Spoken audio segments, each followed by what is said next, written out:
March meeting of the West Dakota Water Development District to order. And the first thing on the agenda is the Pledge of Allegiance. If everyone could stand, please. I pledge allegiance to the flag of the United States of America and to the republic for which it stands, one nation, under God, indivisible, with liberty and justice for all. Thank you. Next item is the roll call. Dan? The roll call for March 14th, 2023. West Dakota Water Development District Code. Here. Bierke. Here. Driscoll. Here. McGregor. Here. Ackerman. Here. Rowe. Here. Mack. Here. Fleming. Here. Carr. Here. We have quorum.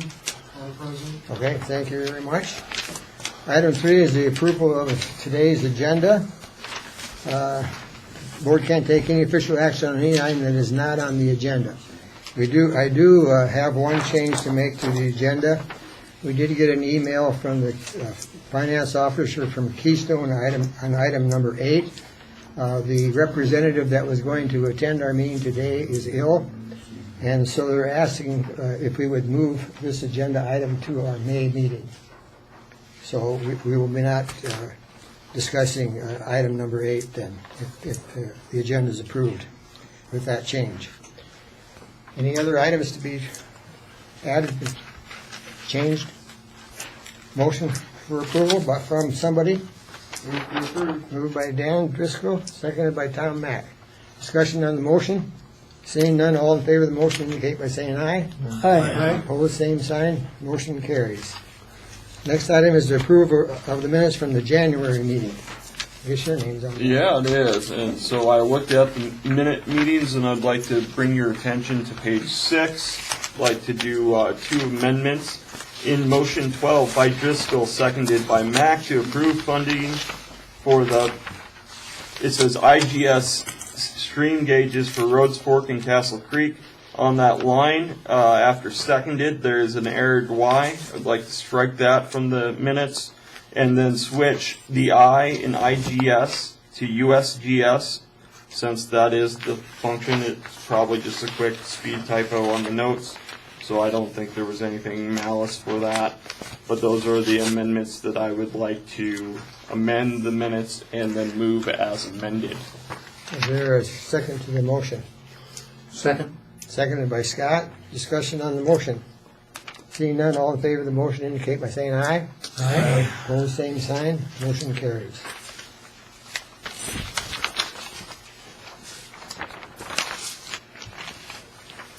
The next item is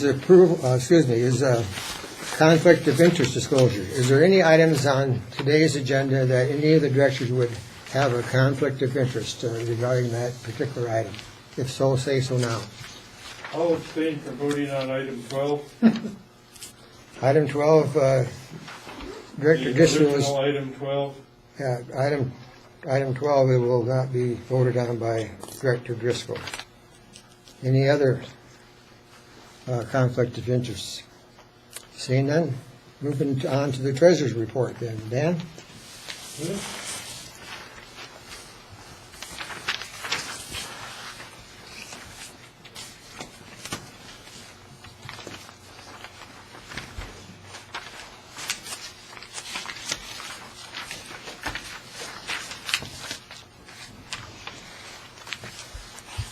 So in figure 1, I'm just going to read off some of the important things. We have a projected tax revenue of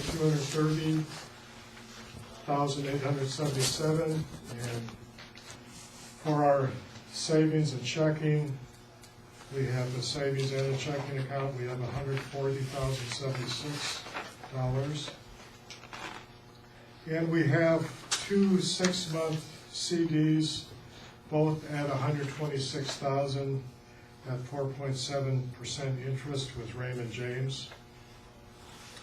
We also have a 3-month CD with Raymond James for $250,000 at 4.5% interest. So when those CDs come due, there'll be a significant increase because of interest. These are just the principal in those CDs. And so next meeting, we will have to probably make a decision on the 3-month. So total funds then brings us to about $642,076. Expenditures to date, which doesn't count your checks, by the way, today, about $7,508. And if we add the projects to that, total expenditures of $32,508. And if there are any questions, otherwise. Any questions for Dan on that? If not, Okay, the project list is on the next table. And there were about 3 projects that not all the money was used up, so I zeroed those out. I talked to Director Driscoll about those. So that number went down a little bit on our total project obligations, but that number is $246,796. So that if we paid off everything that we've approved to date, that would be how much we'd have to pay out. And that's all I have, Mr. Chair. okay. Any questions for Dan? Mr. Chairman? Yes, Scott. Dan, on the first part, that last CD should be 3 months then and not 6? Okay, yes. Send an email. I thought I corrected that. I haven't looked at my email for a while, so Yeah, somebody else caught that too, but good eye. if you got that. And then up top on projected tax revenue for 2022, should that be 2023, based on 22? Yeah, another good catch there. Yeah, so it's 2022 taxes, but it's in 2023. Yeah, it's paid the next year for that. I was half right, maybe. Thank you. Any other comments? All right, thank you, Dan.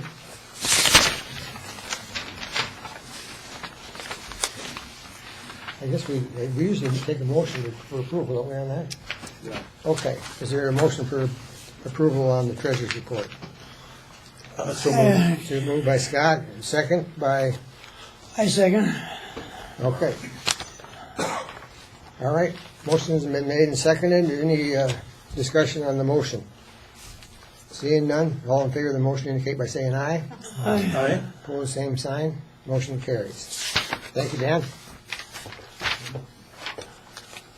Okay, item number 7 is a report from the School of Mines on the Living Laboratory Project. And Director Driscoll, you want to introduce our guests? I will. First, the background, a couple of the new directors may not be aware that of several erosion control projects that we've initiated here in Rapid City. The first of these was a small patch of erosive hillside there on the southwest corner of the School of Mines campus, and they were interested in working with us on that, and they basically consider that their living laboratory project. So I'll leave it. Heidi and Abby here, you guys can introduce yourselves and proceed. Abby's gonna grab a flash drive so that She has a slide presentation, which I don't her have, so presentation. if we want to take a 1-minute break, we can. Okay, we need to get to the speaker to get close to one of the microphones here so we get you on record. Okay, she's just gonna grab a flash drive unless someone. Yeah, she's doing it now. Okay, She needs to transfer her presentation. okay, we got time. Yeah, otherwise it won't record if I start unplugging computers. Oh, okay. I'd rather put it on this machine here. All right. Just one moment. I thought I had one in my bag, but I didn't. So maybe for the new directors, I will give a little bit of a background in addition to what Dr. Driscoll did. So we've been working on the Living Lab now for several years. It's a geotechnical experiment that is looking at different ways that we can control erosion, particularly on the clay slopes. So we've had 2 students who've been working on the project over the last calendar year. One is Abby, and she is an environmentally focused civil engineering student. The other is a freshman. Her name is Claire. She wasn't able to be here today because I don't know if you all are aware, but it's spring break. So, No kidding. she went home to visit with her family during spring break. And I live here. So Abby has very kindly volunteered to give the presentation. Take that to Dan over here.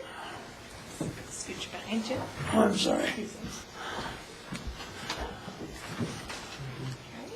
And then Abby, or do you want to stand here? I can just do. Okay. Is the microphone going to be able to pick her up from over here? We should move it to get closer. Is it Move down to that. right there? Is it this one here, Abby? Yep. All right, so Abby and Claire put together the memo and the fact sheet, and they've been working really hard on the project for about a year, like I said. And I'll turn it over to Abby. And if you don't mind, I'll keep it in presentation mode or it messes up my recording. Okay. That's just fun. Okay, so those handouts that, if everyone got one, did everyone get one? The handouts all around? Anyway, the first one is a fact sheet. And can I steal this from you? Which is this one. This is just a fact sheet about what the Living Lab is and how erosion control is important, pretty much. Just, you could give this to someone that has not gone to an engineering school for a couple of years and they would understand what it means. But the main focus of this presentation, we can go to the next slide. So the first thing that we came up with when I first started was the lab was completely damaged from fire. So I didn't see the fire or really know what the Living Lab was before I started, but I just knew it was not looking too good. So here were the damages. So the plots are supposed to look like that. They're supposed to be pretty clean and have a sock on top with a collection on the bottom to see how much soil comes down from erosion. But as you can see, this was our plot 10, which was our most destroyed plot. They were destroyed. So our first item of business, which you can go to the next slide, was to repair the plots and make some signage for the trails. So through the signage, there's trails above and below where the Living Lab is on the side of the hill by the dorms, if you guys are familiar with that, which I think there is a map on that handout. Or on the fact sheet, on the top of the fact sheet, that little orange area is where the Living Lab is located in regards on the Mines campus. So there's a lot of trails around there which just got redone, didn't they? Yeah.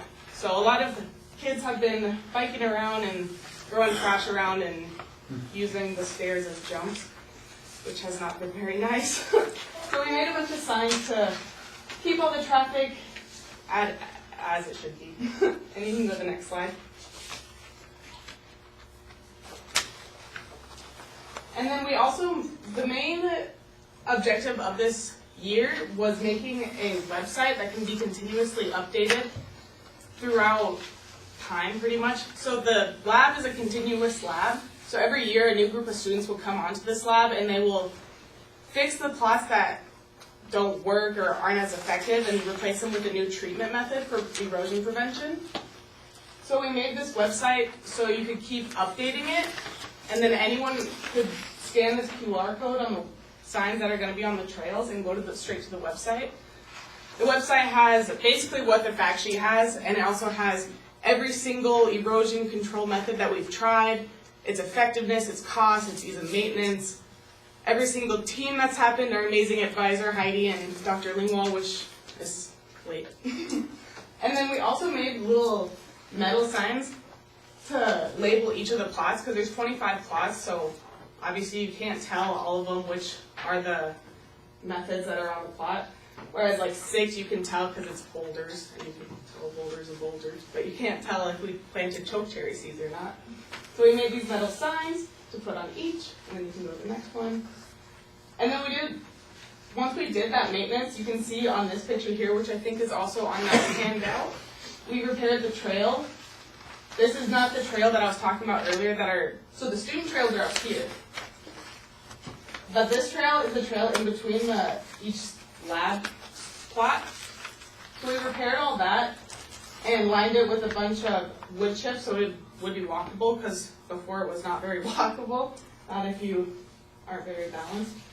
And then the stairs lead right here, and each of these squares you can kind of see in the outline.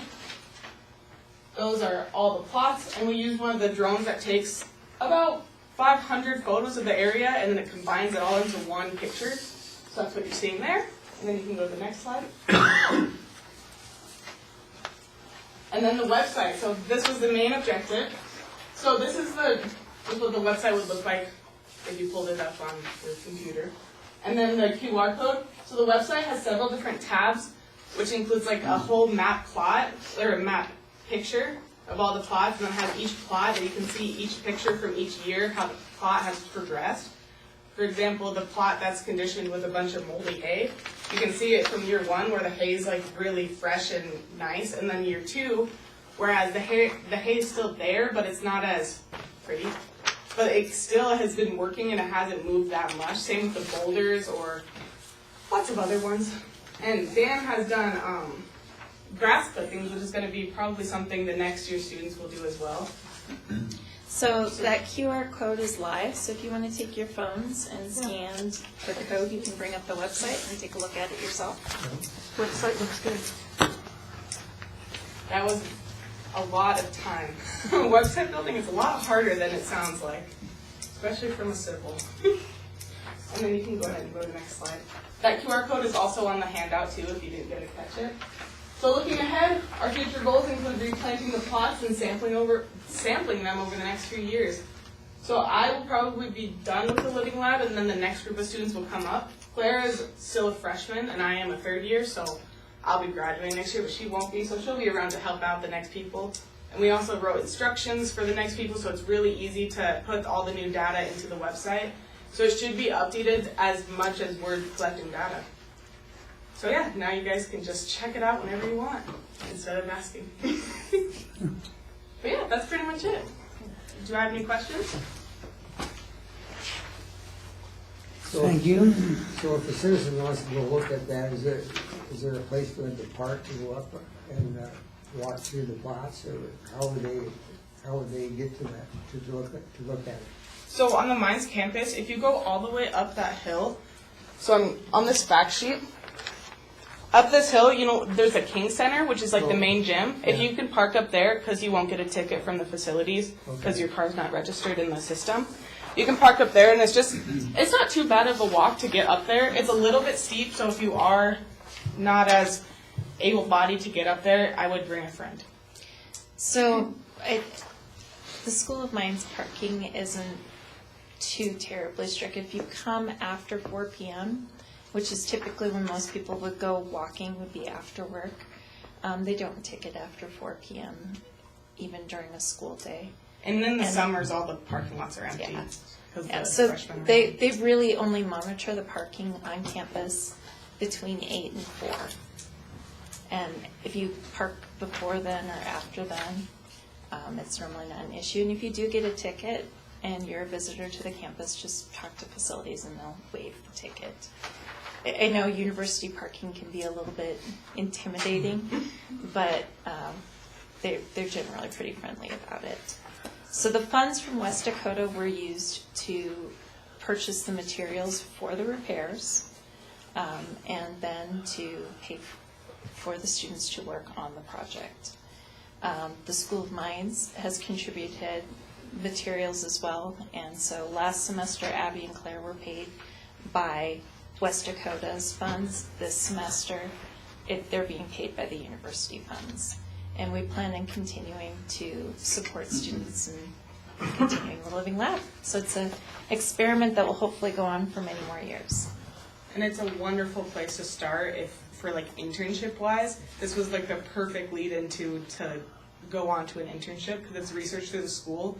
Then I got to know all my faculty and I got connections within my department, so it was a really good opportunity. I might add, just for the folks here that didn't know, that we did have directors of West Yep. Dakota volunteer on the initial construction. I was one of them, and it says just we did help construct the lab, so it was fun. And It was work, but it was fun. it is a lot of work, but really fixing slope erosion issues in the shales is a lot of work. It's not something that necessarily is very fast. So I went back with aerial photographs trying to figure out, this area has been devoid of vegetation for a very, very long time, and the campus has an archive of aerial photographs. And going back to 1905, that slope was still bare. So almost 100 years, or over 100 years for certain, we have photographic evidence that it's just been eroding. And somebody disturbed it 100 years ago, and it's kept on going ever since. So these areas really don't fix themselves very easily. They really need help. And the same goes on the hill of Star Village. That one's really bad. We went up there on a little tour when I was first getting into this, and that's where those grass clippings came in to just, because everyone makes grass clippings, you know, in the summer. So just dumping those on has really helped at the top. It's done something, so.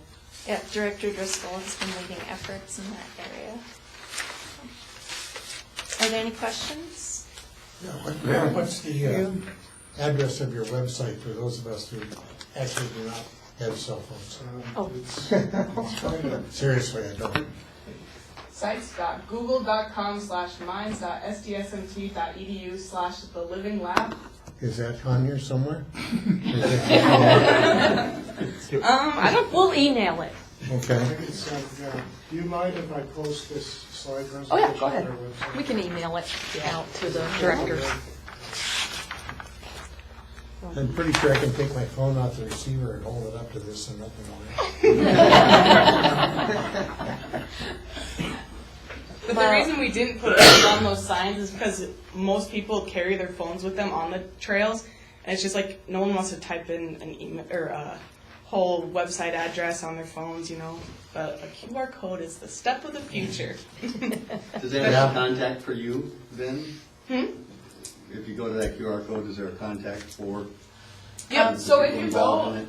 on the top like 3 bars, so you can go to all the categories. If you go to the teams page, Okay. it has all the teams, and it's everyone's first and last name, pretty much. It has my email address on it and Dr. Langwell's. And there's a contact us page on the bottom too that goes straight to mines as well. Yeah, Dr. Langwell is still cleaning up from the Women in Science Conference today. So we made a little bit of a mess. I skated out a little bit early to attend the meeting. Also, happy Pi Day. All right, well, are there any other questions? The report, the work, the website has been the work of Claire and Abby, and so when you're reading that report, that's 100% them. So I think they did a great job. Should we give them a round of applause?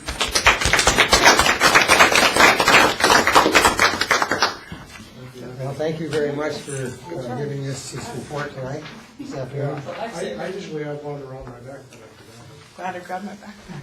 And we'll look forward to seeing what it looks like here in the years to go. Yeah, we How will. it changes. We're planning planting for this spring. Last year, not too much grew, but we're hoping this year will be a little bit more moisture. Target for 2105. Okay, thank you. Item 8, as we said, the approved agenda is not going to be acted on at this meeting. So we'll go to number 9, grant request from the Western South Dakota Hydrology Conference this April.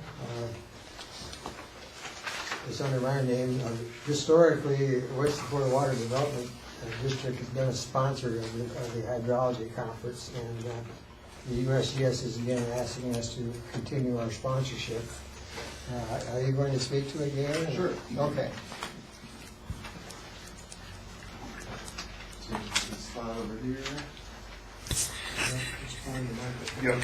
I have a slide. I think.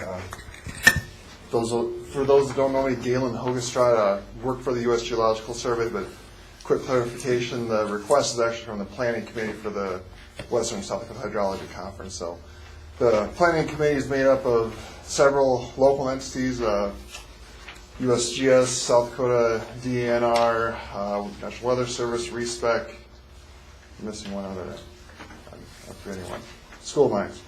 So it's a conglomeration of these different entities that are put on this conference, and as Dan mentioned, West Dakota has been a sponsor since the inception of this in 2002, I believe, was the first year.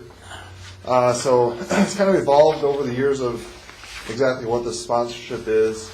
It kind of started as West Dakota would sponsor the luncheon speaker and pay for travel expenses, things like that, and it's kind of evolved just for administrative purposes to be more simplified as just a sponsor of the conference and help with the cost of the catering, event rental, that sort of thing. So again, the conference is planned for April 20th this year, back entirely in-person events. Don't think we have any virtual presenters or any virtual options, so it's entirely in person. The usual Alpine Ponderosa rooms up in the second floor of the monument, formerly the Civic Center. So again, the request is $2,000 from West Dakota.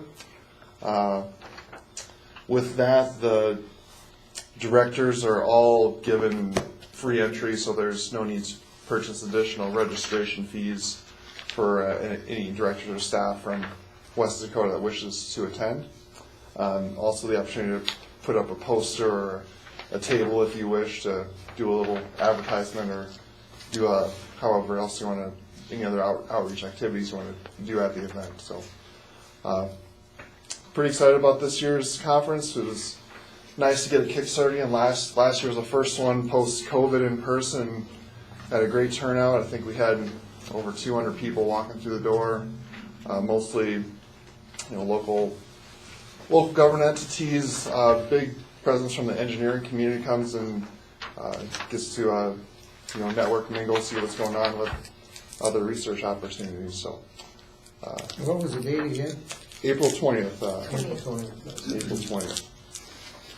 So I guess again on the request, there's a write-up on John Laug. So it's again kind of it's developed over time where initially this was West Dakota was John Laug. There's a biography here. He was a former long-term board member of the Water Development District, and this was kind of a way to commemorate his legacy as far as what he accomplished for water resources in the region. Okay. I'll give it a motion. I'm going to make a motion for approval. I will move to provide the requested funding of $2,000 sponsorship for this year's. Okay, is there a second to the motion? Second from Tom Nye. Discussion on the motion. Any discussion on the motion? Seeing none, all in favor of the motion indicate by saying aye. Aye. Opposed, same sign. Motion carries. Thank you, Gary. Thank you. We probably want this assigned version of this, right, I assume? Yeah, there's a place for me to sign on it. Is there? I think so, isn't there? Galen, is there a signature page on this? No, it's. There's not? I think I would handle it if we could send an invoice or something like that. Okay. Later, so I'll communicate with them. Okay, sounds good. Okay, that was item number 10 shown here is a grant request from the South Dakota Game and Fish and Parks for watercraft inspection program for their aquatic invasive species program that we've been funding in the past. So, Ron Colt, do you want to introduce the speaker and Sure. go from there? Sure. On page 30 of today's packet, this is where the request starts, and then if you were looking at your email, I believe Ian Mullally sent out an updated request, perhaps yesterday. We had asked some additional questions at Game and Fish to help us understand a little bit more about current conditions.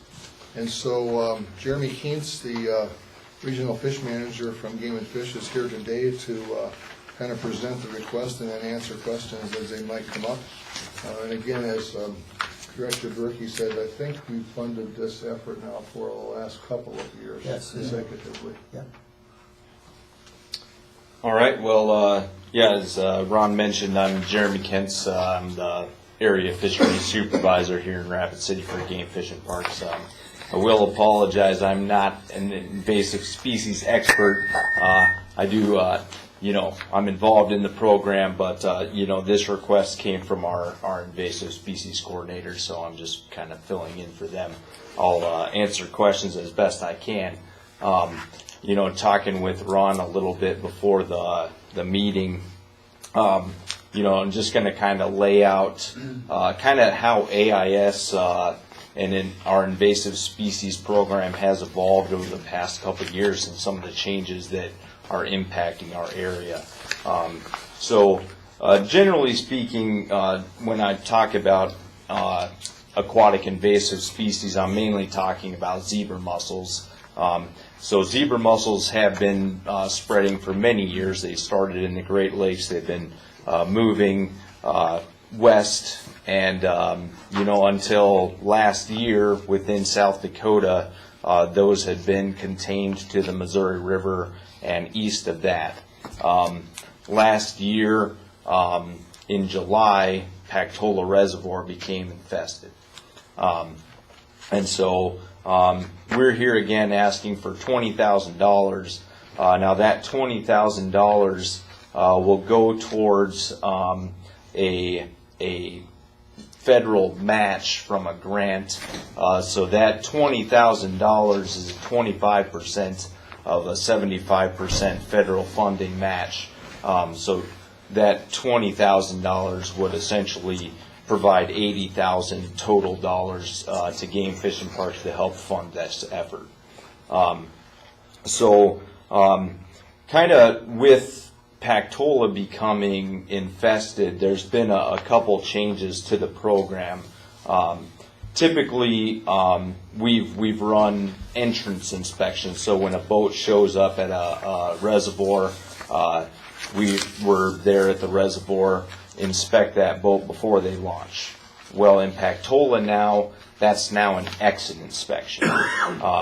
And so when those boats come out of the reservoir, we inspect it for the presence of zebra mussels. If an adult zebra mussel is found on the boat, it will get decontaminated. So those are kind of the big changes. This year, we've added some additional staff so last year on Sheridan Lake, we only ran the north boat ramp. This year we'll be running both boat ramps. And then in addition to that, last year our inspectors were basically working 4 days a week, 10-hour days. This year we've got additional staff on that we're going to be running these inspections 7 days a week, and I believe from 7 to 7. So trying to cover a little more of the time frame that those boaters are out, and also a little more coverage throughout the week. So that's our request, and as I said, I'll answer questions as best I can. Are any questions for Jeremy? Scott? Mr. Chairman, what happens to the non-reservoir lakes? I mean, those in the park, and I assume there's mussels and IAS can be transferred in on canoes or kayaks.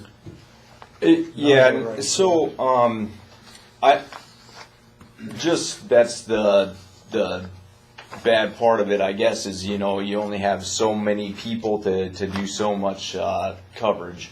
But those places, small reservoirs with a boat ramp, they're not going to get covered. But, you know, we also consider those to be less risk, generally speaking. So in western South Dakota, the reservoirs that we're covering is Shade Hill Reservoir, Angostura Reservoir, Belfouche Reservoir, and then the three that I'm mentioning here, which are in Pennington County, and that's your contribution would go strictly to these reservoirs. But these reservoirs in the Black Hills is where we see, you know, our greatest boat traffic, and that's, you know, the primary vector of you know, the spread of invasive species. This is probably outside your level, but with all the water money that was around this year in the legislature, did the department make any move to enhance its budget to fully fund this project? I am not aware of any requests from Game Fish and Parks to the legislature in that regard. Huh? In the stats that you've got on page 30, you may or may not know this since you're not the guy that's in charge, but do you have any sense of, you know, of the 38 infested boats and 6 boats with standing water, were they boats that were South Dakota resident boats, or were they boats that were coming from someplace, you know, that were non-resident boats? Our money's not being used. That I couldn't speak to, you know, whether, you know, what percentage of those were non-residents versus residents. My suspicion is that it's a fair percentage of those are residents, but I couldn't tell you for sure. Just curious. Any other questions? Is there a motion? I guess I'll move to approve the request made by the Game and Fish to support their efforts for $20,000 for year 2023. All right, is there a second to the motion? I'll second. Seconded by Craig. Discussion on the motion. I would just, Mr. Chairman, Go ahead, Scott. I would just say, as I have in the past, I'm going to vote against this. I just don't think it's our purview to be funding the programs of state agencies. I don't believe that's what we're established for. Okay. Any other discussion? Seeing none, all in favor of the motion indicate by saying aye. Aye. Opposed, same sign. Aye. The motion passes with 1 no from Scott. Thank you. Thank you for coming. Appreciate it. Thank you.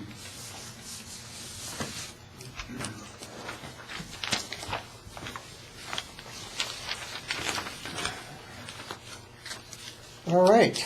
The next item is item 11, presentation on strategic session planning outlined by Karen Hall. And Scott, would you introduce? Sure.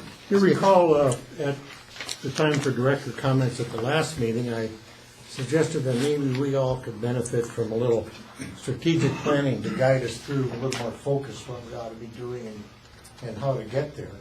I suggested to you that Karen Hall would be a good facilitator to help us with something like that, and she expressed interest, so she's here today to lay out kind of a program. She is an engineer and author, and you know, has all kinds of things to her credit. You know, all good. Okay.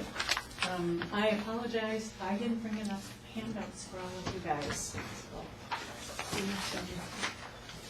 So, I know Scott sent these to you, so if you've already printed them out,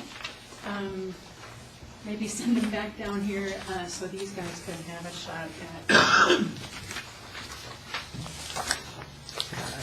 at this idea. I think I'll stand up. Is this what you're talking about? Okay. This, yeah. Yep. I haven't seen this one. Thank you. Oh, very good. Hi, everybody. I'm Karen Hall. I'm a hard rocker. Yay.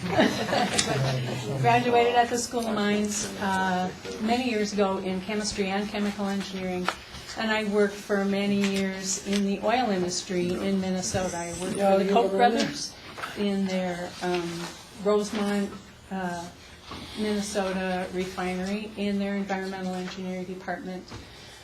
Moved back here many years ago for family reasons, and eventually retired, and now I write novels, and I do strategic planning as kind of a side deal.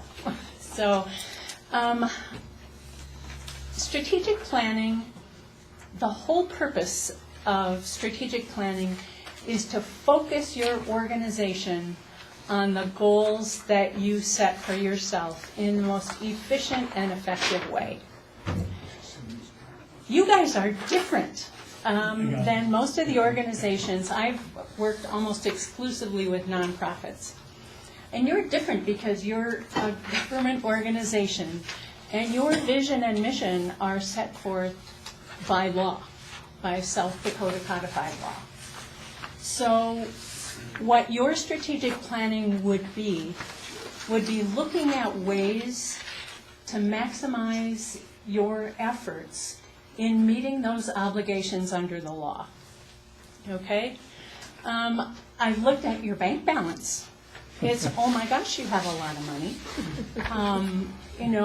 Is it best used by sitting in the bank? Are there other ways that you can use your funds? Are there other ways that you can reach out to your constituents to find additional projects that you might fund? All of those ideas will come from you in strategic planning. And the way it works is, if you look at this first sheet, this is the structure of how strategic planning works. It's basically a big pyramid. You start with your vision statement, which you guys already have. Your vision statement is promoting conservation, development, and management of water resources in the district. That's what you do. That's where you're going to be for the foreseeable future. The mission statement contributes to the vision. How are you going to work as an organization to make that vision happen and be true? I mean, I don't know. Your mission statement, I think, needs some work. It's really long. This is your mission statement.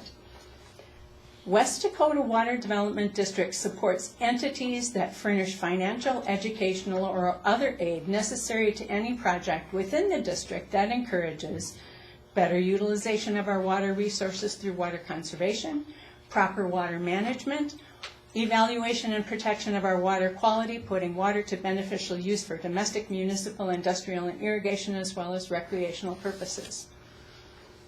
That's really a lot of words. Could be consolidated a little bit and focused.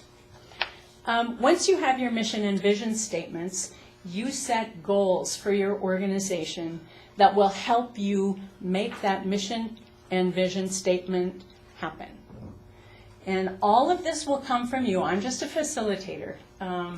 So I'll just help you figure out your goal structure, where you want to be, what kind of things you want to focus on. You should have no more than 4 goals. If it's more than 4, everything gets lost in noise. So you try to focus on 4 goals. Underneath those goals, you set strategies to make the goals happen. Under the strategies, you set tactics, which are really the nuts and bolts, rubber meets the road actions that you as an organization or as individual directors will take. And then, of course, you have to set not only who's going to do it, but when it's going to be done. I've done a lot of strategic planning with organizations that don't do those last 2 steps. They don't say who's going to do it and when it's going to be done. And honestly, then you might as well just shovel the plan onto a shelf, because nothing will happen unless responsibility is set and timelines are set. They can be fluid for sure, but the whole idea of strategic planning relies on those 2 things: who's going to do it and when's it going to be done. The second sheet that I sent you, I made up a goal for you guys, just so that you could see sort of how it would work. And the goal that I set there for you, which is in the middle of the page, make sure every constituent can easily find information about project grant opportunities with West Dakota Water Development District. That's a pretty reasonable goal. One strategy under that goal would be to use social media to inform the public about your project grants and requirements for applications. You could have a number of other strategies, though. If you're looking at, ways to disseminate information, which is what your goal is about, there are lots of ways to do that. So social media is only one. Under that social media strategy, one of your tactics might be to interview and hire a firm to develop and film a short video that explains what the opportunities are with West Dakota Water Development District. Or it might be, develop a Facebook page, or have more updates to your website. There are lots of ways to do it, but again, unless you do completion dates and responsibilities, your strategic plan is really not a living document. So how do you go about doing this? It takes, in my experience, and I've worked with more than a dozen organizations in the Rapid City area, it takes a minimum of 6 hours to do a good strategic plan. And it needs to be a focused 6 hours. So I would suggest that you do a retreat. Not do it at your regular board meetings, but spend 4 hours one day and maybe 2 hours another day, or 6 hours in one marathon if you can tolerate that, and develop your strategic plan. Again, the object of the strategic plan is to focus your energies, to make sure that you guys as a board are meeting your obligations as directors to the mission that's set by law. So there are 3 things that are absolutely necessary for a strategic plan to succeed. The first is it needs to be supported by the board. You don't all have to be worker bees and take on a lot of tasks as part of your strategic plan and the items that come out from your strategic plan, but you need to support it. The second thing is, again, that every single item that emerges in your strategic plan needs somebody's name on it and a date. Again, those can be fluid, but you need that, it just has to happen for it to be successful. And the third thing is that your strategic plan should be reviewed at every single board meeting. You'll have a calendar that says, okay, we've made a committee to do this, and that committee consists of these 3 people and Mr. Mullally, and they are going to meet twice before May 30th. And then you check in every month at your board meeting to make sure that those things are either being met or being rescheduled. One of the issues that you guys are going to have is, because you're a public entity and your meetings are open to the public, you will have to give public notice of a strategic planning session if you choose to do that. If you choose to undertake this idea of strategic planning, so that the public can come and attend if they want to. And I think it's a great idea to have public people come in and express their opinions about how you can best make this organization function. So if you have any questions, please let me know. Have you worked with the Black Hills Council of Local Governments at all? No, I have not. This is the first governmental or quasi-governmental agency that I've ever worked with. Anybody else? Any questions? Can you tell us just a little bit of how you would conduct a session? I mean, what do we do? Is this something where we're getting touchy-feely, or are we writing things on the ceiling? I mean, what's a little bit of the process? Okay, the process is the first 4-hour session, the things that you absolutely must do are establish your vision and your mission statements, which you already have a good draft of, and then start looking at your goals. What do you want this organization to be? I'm a facilitator. None of the ideas will come from me. They'll all come from you, from the board members. We'll write them all down, and then we'll prioritize them. Which are the most important things to make this organization the best organization that it can be. Once you prioritize your goals, then you start with your most important goal of the 4 that you've selected. You start with your most important goal and you throw out strategies and you talk about it all. I mean, it's a deliberative process. It's kind of like being on a jury where everybody talks about how things are going to happen. And you come to some sort of a consensus, and so you've got all your strategies listed, and then you prioritize those under each goal. And for each strategy, then you go and look at how are we going to actually make this happen. If the idea is to start a Facebook page, who's going to do the work? Are you going to hire somebody to do it? Is there somebody in this room that has experience with starting a Facebook page? Who is going to do it and when's it going to be done? Then you move on to the next goal, the next strategy, the next tactics, the next goal, the next strategies, the next tactics, until you have a completed plan. And then you draw up your calendar. And I will do that for you. Do your calendar. And the way the calendar is structured is by individuals and by dates. So say if Scott and Dan are on a committee, you would have a separate calendar, but your dates would match for things that you have to do together. It's kind of a loose discussion. And there's never, as far as I know, has never been a really bad idea. What you want to do is make your organization really, really good, really tight, really efficient, and really effective. And if you don't feel like you're there, this might be a way to help get there. Any other questions? About how much do you think this would cost the district?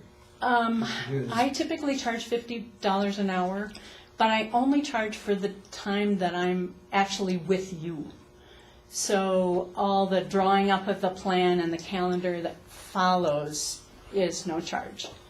So for a 6-hour commitment, that'd be $300. So not a huge amount of money.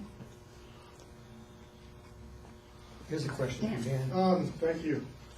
What you're saying makes a lot of sense. I just have a couple comments. I think the mission statement was partially written as a filter so people don't come to us want to hook up the water systems and things like that. So we not that I was around when that. And the other challenge we have, you're right, we do have a lot of money, but how do you give out that money to somebody and then not have 10 other people with the same problem come to you? So that's probably part of what needs to be dealt with. So that's all I had. One of the things we like to see when we're funding something, that whoever we're funding it for has financial input into the project, so we're not funding 100% of it. Kind of like a match system. And I've been on the board for a few years, and we're all volunteers here, so we don't really have. It's kind of people walk in the door, kind of. Right. That's how the projects come to us and say, well, this is a possibility of getting funding from whatever water-related project it is here from West Dakota. So we don't have somebody going out to different organizations or government agencies trying to come up with projects. And so it's hard to do when you have all volunteers. Mm-hmm. It is hard to difficult. do. Yep. I was on the Pennington County Planning Commission for 6 years, so I know. Our biggest project, if you looked at our financial treasurer's report, is $125,000 for Green Valley Sanitary District, and that's a pretty good size. So they've made it up for a long time. They do. Yeah, I used to be the public works director here. Oh yeah. In Rapid City. So it's and they're struggling coming up with funds, for that project. That's a big project for us to fund. I know $600,000 seems like a lot of money, but in today's age with the cost of construction and so forth, it doesn't go very far. So we have to have a match. You need a cushion, for sure. Have match money, yeah. Any more Questions Anything for else? Karen? What sort of facility is necessary? I mean, could we do it there? Yep, you could do it here, yep. It's pretty simple. All you need is an easel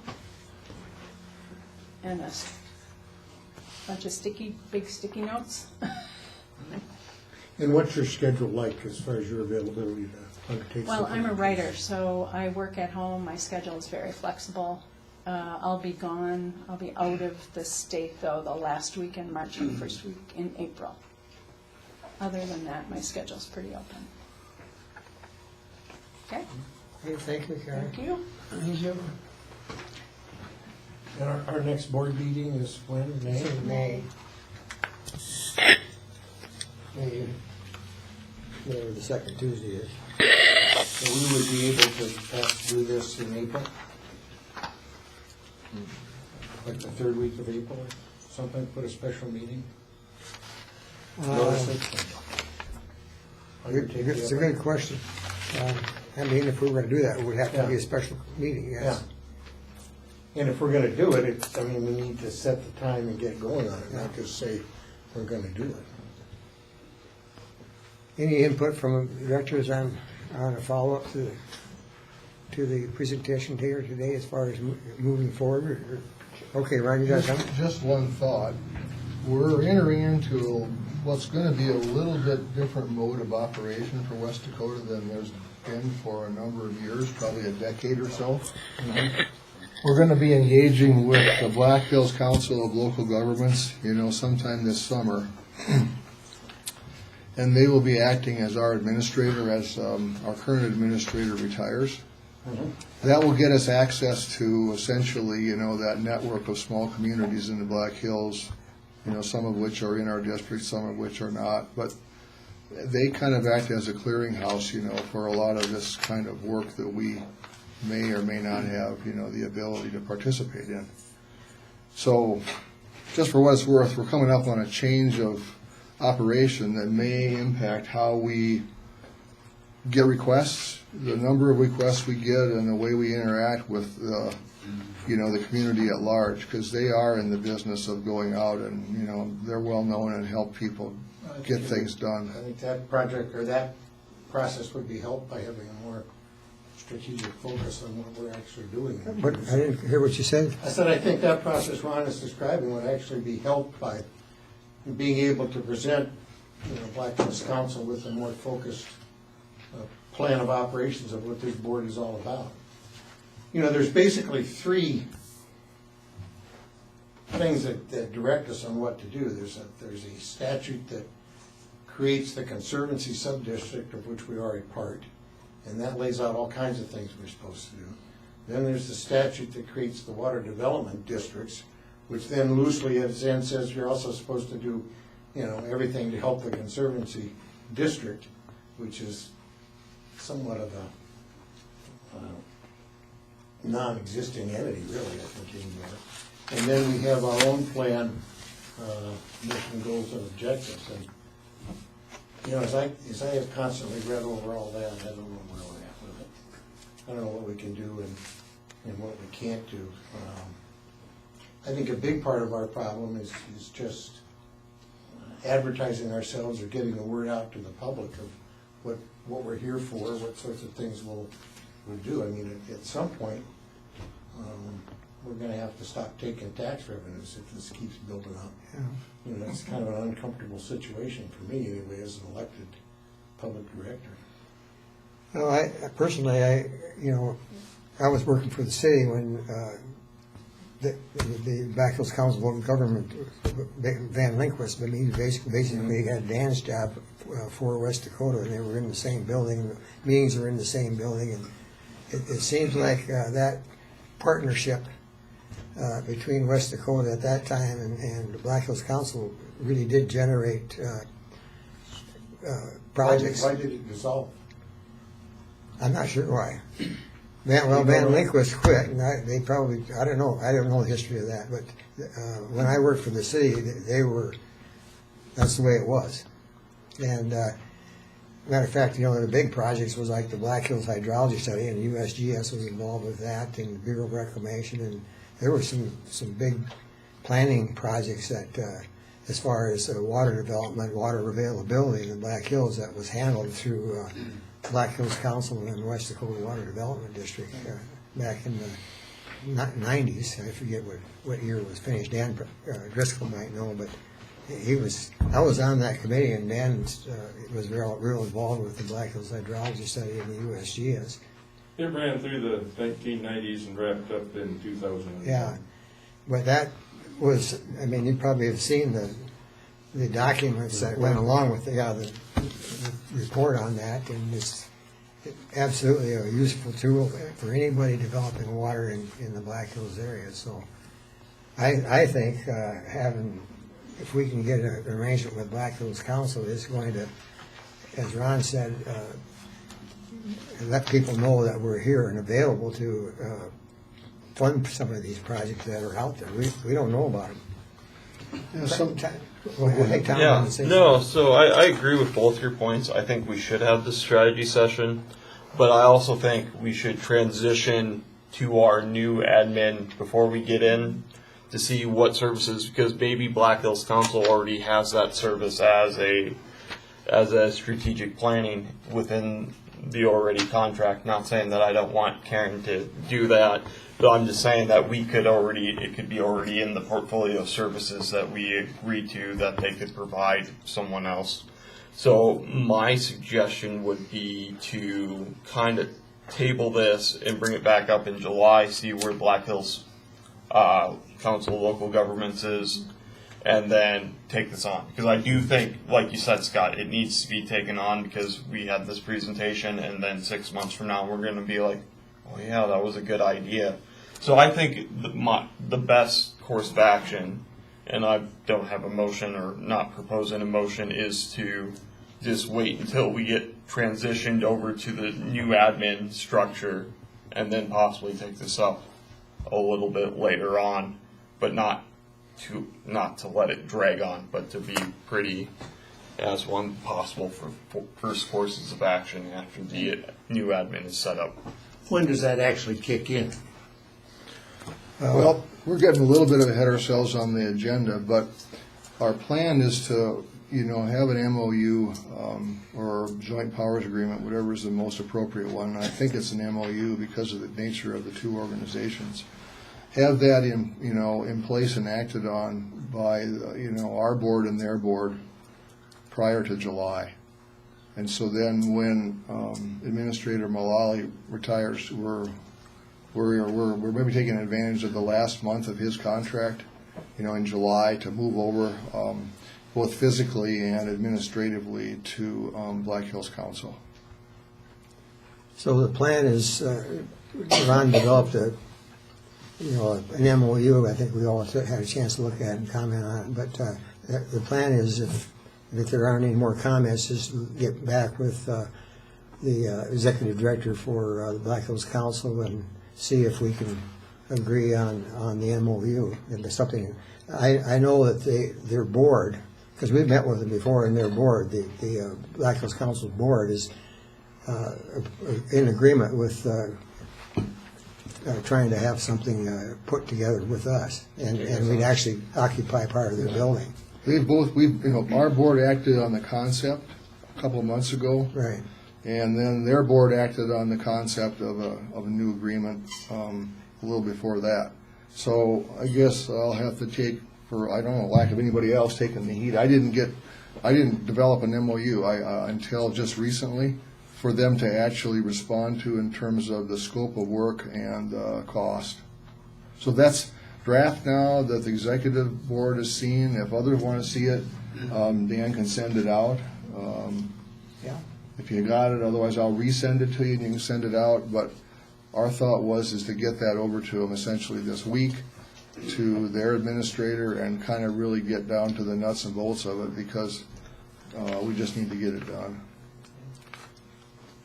Well, I kind of take the front end view that it would be good to have this done before the transition to help Black Hills Council provide us with better opportunities. So just for discussion purposes, I'll move that we proceed with a strategic planning session in the third week of April, that we hire Karen Hall to conduct that session for us, that Administrative Malali survey the members on when they would be available, that week, and if this room is available. And What would be the Undertake date? the session. What would be the date on, Pardon? what would be the date that you're thinking of? Just anytime the third week of April, whenever, the members of this board would be available. Well, the 17th of April, I'm running the Boston Marathon. And the 20th is that Thursday. Who's your board replacement? I'm not gonna be And she's not gonna be here either, so, I And the mean, we'll have 20th, to send around a yeah, we could. survey we could- to see We could figure when out a people are date gonna be that'll work gone for and- everybody, So we change it to the third or fourth week of April. I'll okay? still be gone, I think. I'm not getting back until the 1st. hydrology conference is the 20th. Yeah, the 20th is the hydrology conference, yeah, Yeah, but this only takes 4 to 6 hours. that's true. We don't need that, huh? This is April. Or the 17th, you said? Yeah, I won't be back though on the 17th. Yeah. So that week of the 17th, How about the 24th, back so the week of the 24th to the 28th. I'm around then, but Cheryl said she's gonna be gone that last Yeah. week in April Plan too, on so. leaving like the last half. Probably as far as setting a date, we should just maybe have Dan send out Yeah. just an email to everybody and see what dates he would have available in Did you April. survey monkey?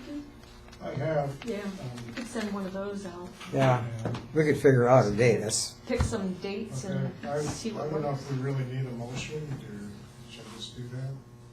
we don't need a motion, but his motion is that we move forward, so we, Well, My motion basically is that we move forward with it now and get it done. Yeah. And not wait until July with the administrative transition.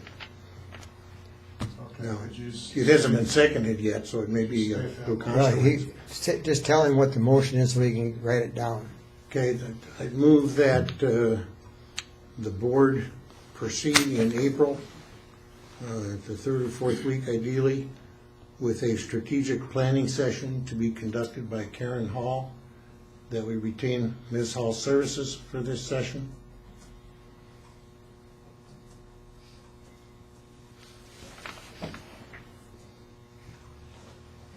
Okay, is there a second to the motion? Second. Seconded by Robert. Discussion on the motion. And again, just on the motion, I do it, I think we're all in agreement, it seems like that this needs to be done. So it's a question of when. I think to me, it seems beneficial to us to be able to present the Black Hills Council with having done this and said, okay, here's our goals, strategies, tactics, here's where we're going. Because we're retaining them as an administrative service Right, to replace Dan. that's correct. And so I think that would make their function in that capacity a lot easier if we had gone through this session even before the transition. Ron, did you have a comment? I don't disagree that it has, good merit. I've done lots of these over the course of my career, and they have a lot of benefit. I'm not supportive of doing it before we make our transition, because I think that we want to also be a collaborator with Black Hills Council and to integrate with them on some of the shared missions that we have. I don't really want us to just say, here's our deal, do it, as you can fit it into, a strict, here's the scope of work deal. I'd like to work with them on a collaborative effort to increase our outreach to these communities in the area in particular. Greg? So we're already in discussions with them. Would they be willing to attend this and participate with us in this type of session ahead of that? Ahead of that transition? We're gonna ask them. Would- Yeah, our intention is to get with them right as soon as possible here and Yeah. 'Cause I Start think, getting I things agree with worked out. Ron, it's important, I think, to involve them and get that perspective, because they're gonna be the ones that we're really gonna be working with. yeah, when we met with them, they have a person in mind to take Dan's job, an individual that works there now, so that would be an opportunity, it's a woman, for her to get up to speed on what we do. So maybe we'd be able to, at That least, individual. check with them and see, can we coordinate all this and then a schedule to make that happen ahead of the transition, but still involve Black Hills Council. I'm kind of thinking that maybe we ought to shoot for May and give us a chance to visit with Black Hills Council on this MOU and see if we're going down that right track. That's just my thought.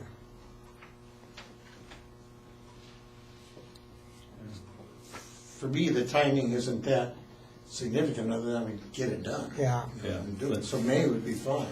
I think it's Yeah, important we're we gonna set have it- we're gonna have a meeting second Tuesday in May, and maybe at that time we would be in a better position to say, okay, we're gonna have it this day. Well, Okay? I mean, what our presenter here said, it's important to set a date. I mean, we've got the who over here. If we set, May was our target to put that day together, could we start working on that date with Black Hills Council and among the board? Sure. Even before our May meeting? Sure. Yeah. May meeting I is think on the that'd be 9th. 9th of May. So we wouldn't have to meet before our May meeting, but it'd be in May sometime, and we'd be coordinating with Black Hills. That's a good suggestion. Did you have something, Dan, too? Or? Yeah, several perspectives. One, I think it would better serve us to digest this a little bit. A statement was made that I think we all agree that we need this. I oftentimes hear the axiom, if it's not broke, don't fix it. I'm not entirely sure what it is that's broken, what the need is. I'd like to hear a little bit more about that. I think that to involve Black Hills Council before we've got an agreement in place with them has the cart very much in front of the horse. We're looking to collaborate with them. I think it makes sense to wait until that arrangement is in place. Perhaps most importantly, in terms of strategic planning, the point was made that to do something like this would need to be done as a public meeting, which I think is absolutely not only true, but I think in terms of strategic planning, perhaps the most important thing we could do is specifically look to involve the entities with whom we work in that process. I had been asked the question, might we be looking to hold a special meeting this year like we've done before? And I said, well, I really don't know for sure. It's kind of been talked about.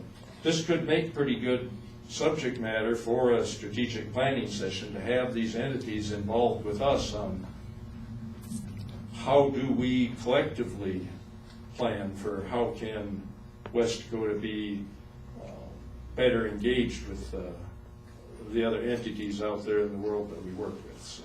Are you talking about the listening meetings that we've had? The ones that we've had, yeah. Oh, okay. So I think to engage our stakeholders in that process is really critical to have any sort of a meaningful strategic planning session, and I think it's going to take quite a bit more time than saying, well, we need to have it on April such and such or May such and such. I think we need to be looking farther down the road there.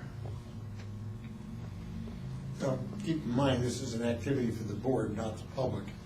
By virtue of our public entity status, we have to do it in a public setting, and anybody's available to come in. But it's the 9 board members that have to ultimately get together on this, not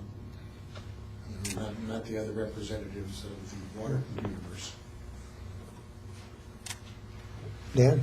I think I disagree in that respect. Point I tried to make is I think one of the most critical things for us is what is the input from our partners out there. So I think that having input from outside is more important than what do we think internally. So to engage in a session such as this, I really think it's critical to be planning for how can we involve our partners.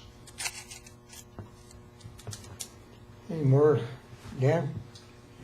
I'll just mention one thing that's coming up here to keep in mind, that, and maybe that pushes to do this sooner than later, I don't know, but we basically essentially approve our budget in July.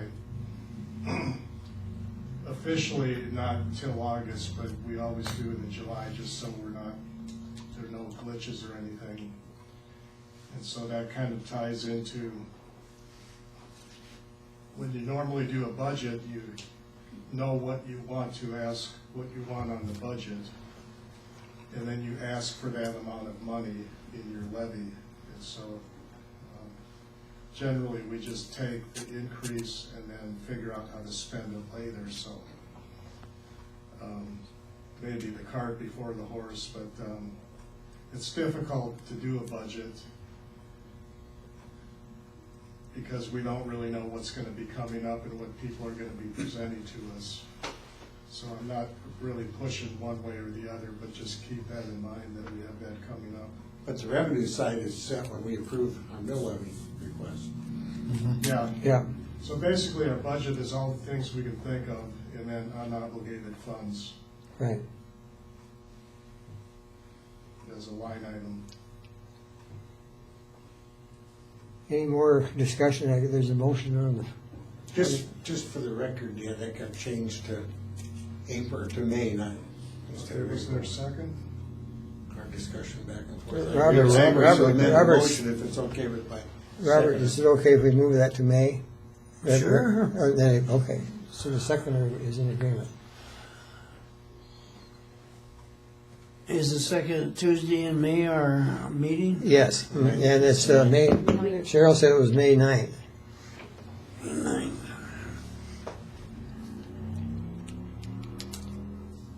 Okay, everybody understand the motion? Guess we're ready to vote. All in favor of the motion indicate by saying aye. Aye. Opposed, same sign. Aye. Ron's a no, Dan's a no.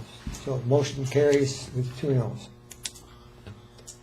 Thank you, Karen, for coming and presenting that to us. Appreciate it. We'll be in touch. Hopefully pick a date. Okay, Can I ask a question, Mr. Chair? absolutely. Is my action on here to try to find a date sometime in May for this? Yes. Yeah. Okay. Yep. Maybe, so that we could report on that at the meeting on the 9th that says, Yep. this looks like the best alternative dates. So It we'll, could be before or after. Dan, you'll just canvass the directors and see what time they have available and after our May 9th meeting. Oh, so after the meeting. Yes, after the meeting. Probably that should probably check to see the availability of this. And that's, yep, make sure we can use this. Post it. Yeah, that's a good point. Okay? Yeah, got it. Okay, thank you. Item 12 is the approved reimbursement request for worker appreciation parties for erosion control project. I know Dan, I got Dan Driscoll's name on there, but just for maybe for the people that are here, that the reason this came about is the district's been involved with a project on Star Village, which is very similar to the same situation at the School of Mines. And we took on a project up there, I can't remember how long ago, it was a year and a half or so ago, to try and go onto that site. There was 2 property owners at the time, and they were private property owners. And eventually, one of the property owners donated 15 acres to the city of Rapid City. So part of the time we were working with the private Uyghurs, the private party, and the second time we were, after they donated the land to the city, they were planning on making a park up there, a city park there for the neighborhood park, is that we were dealing with the city. But this project was done with volunteers, not only directors. Quite a few directors worked up there, but other people that were interested in this erosion control project, all volunteers. So basically the expense that the district had was buying the materials, similar to what was done at the School of Mines project. No labor costs whatsoever. And in talking to Dan Driscoll, we were trying to figure out how many volunteer hours we probably put in there, and it's probably in excess of 1,000 hours of volunteer time. And so Director Driscoll thought, after we finished our work last summer, for most of the work anyway last summer, we thought it would be good to show these volunteers appreciation that they came out there and helped on this project. It was a lot of work and a lot of hot days.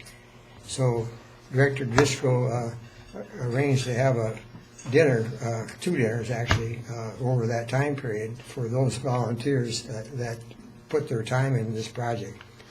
And so anyway, he up-fronted the money, he and his wife up-fronted the money for this dinner, and he saw the cost, and so he was wondering if the board here would be interested in at least reimbursing for all or part of that cost that he incurred personally. So that's kind of a quick background. So is there a motion on this particular item? I'll move to reimburse Dan for his expenditures.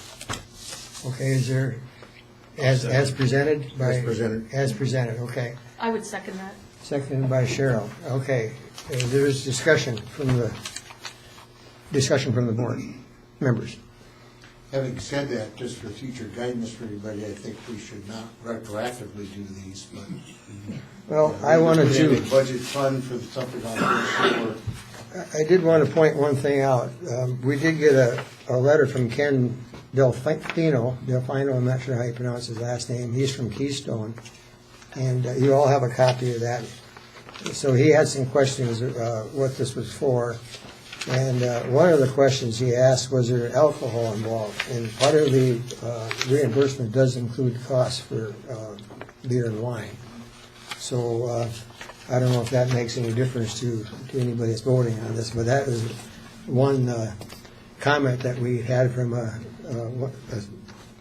citizen in our district regarding the cost that we provided for these volunteers to appreciate the work that they did for the district on that project. I wasn't part of volunteering because it didn't work out when you were doing it, that I could do it. But I think it's a great opportunity to maybe get some more volunteers if we have some appreciation for them like that. So I see it as a positive thing. The alcohol thing might be an issue for some people.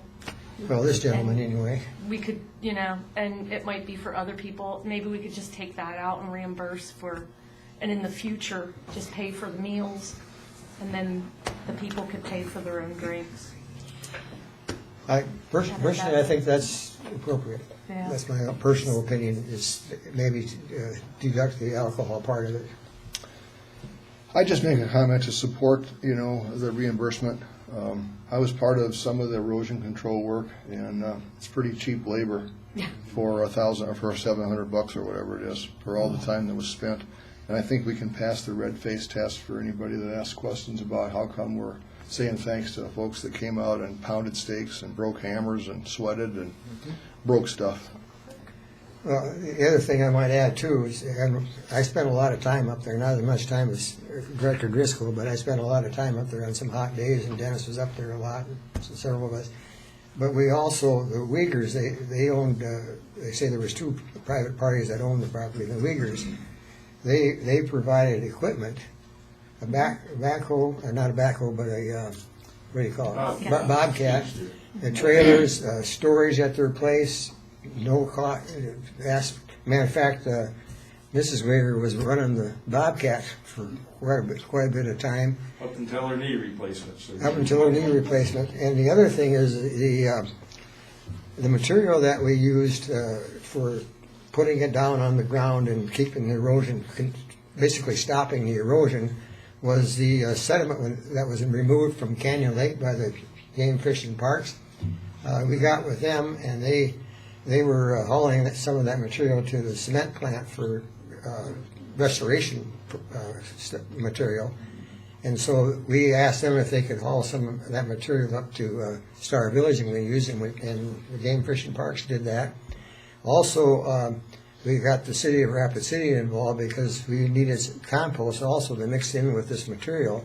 So the city of Rapid City Parks Department hauled material out there and spent time helping us too, at no cost to the West Dakota Water Development District. So there's a lot of, I wouldn't say free necessarily, but a lot of volunteer time and a lot of people that were interested in what we were doing up there. And as the result of the work that we've done so far, and it's not done, but we were out there during some runoff events and with some heavy rainfall, and basically the work that we've done in most of that area at the top, like they did at the School of Mines, has really almost totally eliminated runoff that site. So it really is. It was kind of a pilot project, demonstration project, and it's been very successful. So anyway, I'm supporting that. If we want to take the alcohol off, I think that's a good idea personally. So if that's part of the motion, who made the motion? I did. Scott made the motion. What do you think about deducting the alcohol based on one complaint about it? I don't have a problem with it. If somebody wants to amend the motion to include that, I wouldn't disagree. But I'll leave it as it is in my motion. It was, how much was that, about $70, $80? It was about $100. About $100. Two of them. And I'm perfectly comfortable deducting it. I guess a couple of points. I'd done one of these out of my own pocket a year ago, and it really feels good to thank these people in some fashion. I send out a lot of emails twisting their arms to come and help. It's a nice way to say thank you. I'm glad you mentioned the Wagers. It's not all just the worker appreciation. That's what it says on the agenda, but the volunteer. So everything that we did this last year, the property had been given to the city of Rapid City at that point in time for development as a future park. They continued to allow me any time without notice to use their tandem axle trailer to haul materials in and out. And you've seen some of these mountains of wattles that went in mostly a year ago. This last year it was mostly other stuff. But then, you mentioned that Bobcat. I suppose I probably put 200 hours on that thing. A lot of it with people pulling cargo sleds down the hill loaded with sediment, or the leaf bags. Craig would go out to the dumpster sites with me, and that trailer would hold 75 yard waste bags always. They're all the same size, and so plus whatever it cram into my pickup and his as well. Their 200 hours of Bobcat time. I mean, we would be dead in the water without their contribution, and without the contribution of the volunteers. And so,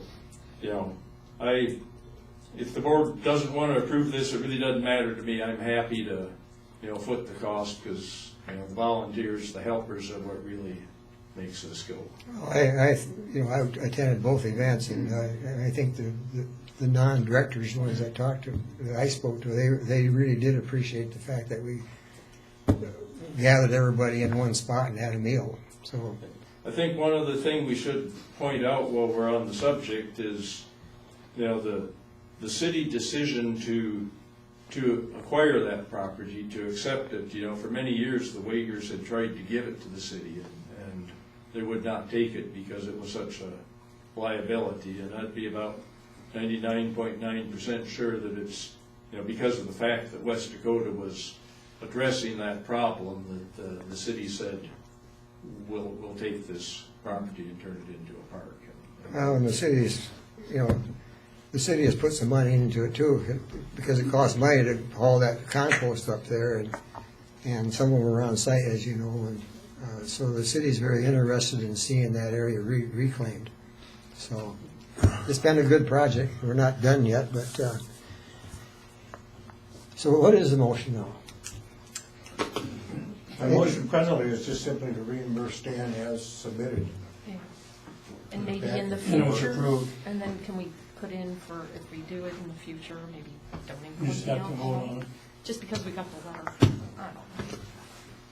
Well, as far as that point, I think it's good, you plan this kind of stuff into your project.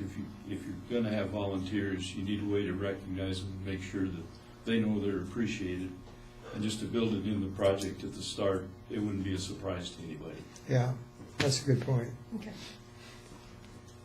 All right, the motion, I guess is for approval as presented, is that correct? Yeah. Right. Okay. Any more discussion? Yeah. Mike, go ahead. Thank you, Mr. Chair. Mike Mueller, citizen, former board member. I know your tax brackets don't go up by what you do here. You're not paid enough. You're volunteers at heart, and if you weren't, then you wouldn't be able to serve very well. So the appreciation for volunteers is wholeheartedly received.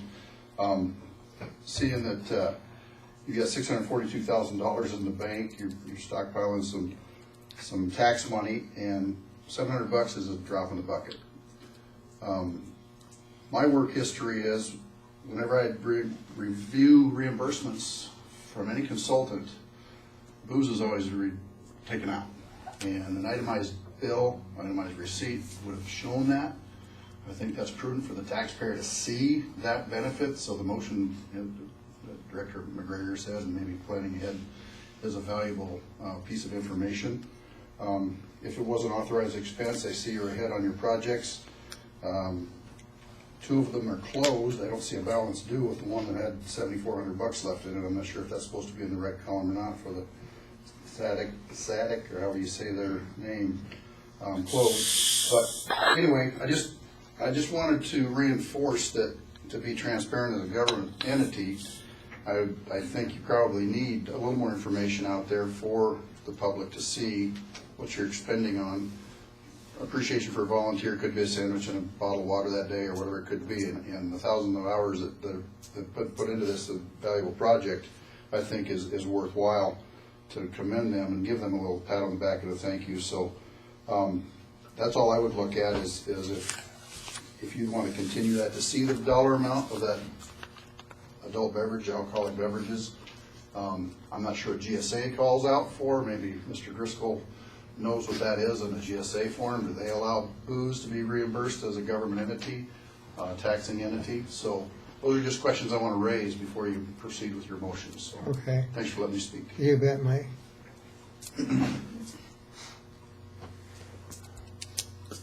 Any more discussion? Looks like we're ready to vote then. All in favor of the motion as presented, indicate by saying aye. Aye. Hold the same sign. Motion carried. Thank you, everybody. Mr. Chairman, are you going to respond to Mr. Delfino's letter? I can. Well, I just wondered if you had to. No, I haven't. He's got my name as the chairman, but he also addressed it to the directors, so I can. I know him personally. You know him? Yeah, he's been to some of our meetings, not recently, but I've known him since I've been on the board, so. He just couldn't be here tonight because he said he had jury duty, so otherwise he would have been here. Okay.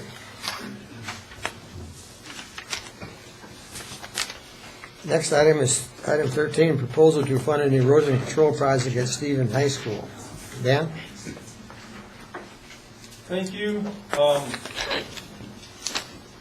One of our earlier discussions, it was mentioned, well, we never go out looking for work.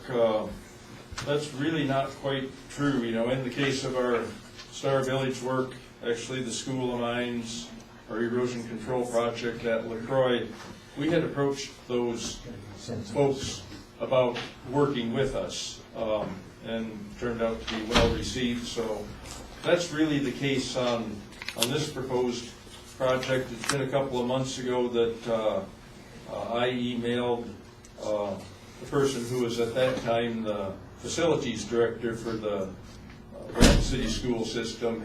That position was eliminated a couple of weeks after we communicated, but several of you are aware that we had discussed a couple of years ago with the school system and then the National Guard out at West Camp Rapid for erosion control work in the vicinity of Stevens and the guard camp there. And there had been interest, and things kind of ended up on a back burner for a couple of reasons. But my communications with the facilities director, he said, well, I'm too busy to deal with this now, but he copied Tom Keck on the email. Tom Keck is with us here today, and we'll give you a chance to comment here in a couple of minutes, Tom. But Tom has been basically leading the charge for what's called Raider Park, which is a parcel located north of Stevens. It's east of 44th Street. I'm not sure what the acreage is on that, but is it something on the order of 35 to 40 acres? Between 30 and 35 acres. So that is being developed. The lead entity on it has been the Tom Fifely Memorial Foundation. And so I think one of the primary purposes of the area is as future cross-country running trails. It's being used. I've been out there quite a few times lately. There's a lot of people hiking and walking dogs. There's been an amphitheater kind of installed, and a lot of work yet to do. A vision of perhaps a classroom sort of facility. There's a lot of educational angles. Those are beyond us, but I contacted Tom and said, we've been looking at this, and what's your interest? And he said, yeah, let's talk about it. So we went out and looked at the site. There's quite a few erosive areas that, compared to what we've been doing at Star Village, is our biggest project. Of course, this kind of looks like child's play. It's a lot gentler slopes. Most of it we'd be able to get to with equipment as opposed to moving materials in manually. The budget that's included in this is intentionally pretty general. One possible scenario, we've also got discussions underway with the National Guard about working on their property. We've expressed to them that the volunteer sort of things that we've done at Star Village probably isn't feasible on the scale we're looking at out there at the guard camp, hoping that they can be the mainstay on equipment and the like. And they're, in a preliminary proposal that we floated to them, we mentioned to them the possibility that perhaps they could even assist on work that we might do at Stevens. But we don't know if it might be that way. Is it RCS Construction that has done some community-based work for you? They did early on. As well, whether we might get some assistance that way. I won't have a bobcat sit next door that I can drive over there 5 minutes away. I will end up renting equipment, things like that. So I left it as a pretty general budget. But the proposal that's on hand is that we would fund up to $15,000 from West Dakota. It's nice to have an in-kind contribution, all that we can put on paper for sure. And it's not trivial. There's a very large pile of topsoil there that was hauled in by RCS from the rebuild of the ballpark down there. Sioux Park, down by Sioux Park, right. So the value of that, to truck that in, there's a lot of thousands of dollars worth of in-kind contribution there. So I guess I will, to open discussion, I will make a motion to move forward with funding of up to a maximum of $15,000 to engage, with, we've listed the TPM, Tom Fifely Memorial Foundation, and basically then other Raider Park stakeholders as an entity with whom we would work. So that'll be my motion. You can leave all that out of there. It's mostly to work at. I think we should probably call it Raider Park as opposed to Stevens High School. There's kind of a distinction. The school system, if I understand correctly, doesn't want to put dollars into this effort at Raider Park. It's separate than Stevens. It's school district property, but we have done a master plan back in 2018. School board the administration all approved and have wholeheartedly supported this, but with the understanding that the district would not be putting any of the bills. Cool. I'll second the motion for discussion. Okay, is there discussion on the motion?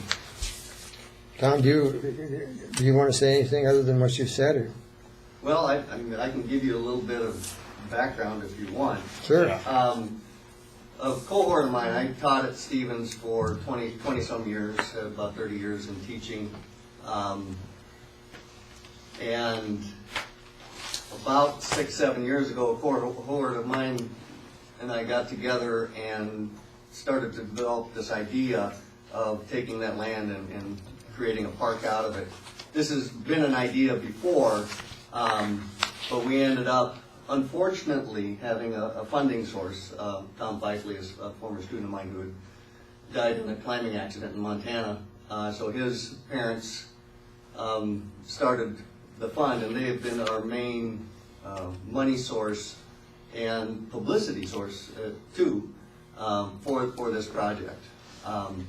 So we have gone through, we have a master plan of almost all of the things that we have been interested in putting in on this site. And when you talk about in-kind contributions, I'd also like to bring to a point that this 35 acre site was excessively abused by motorcycles, four-wheel drive vehicles, and if you look at any aerial photo, you'll see all the four-wheel drive trails through this site. So our first goal there, and our first project that we had, was to secure the site. We used post and cable guardrail and secured the entire site. That, I think once it was all said and done, that came to about $30,000 that we put into that.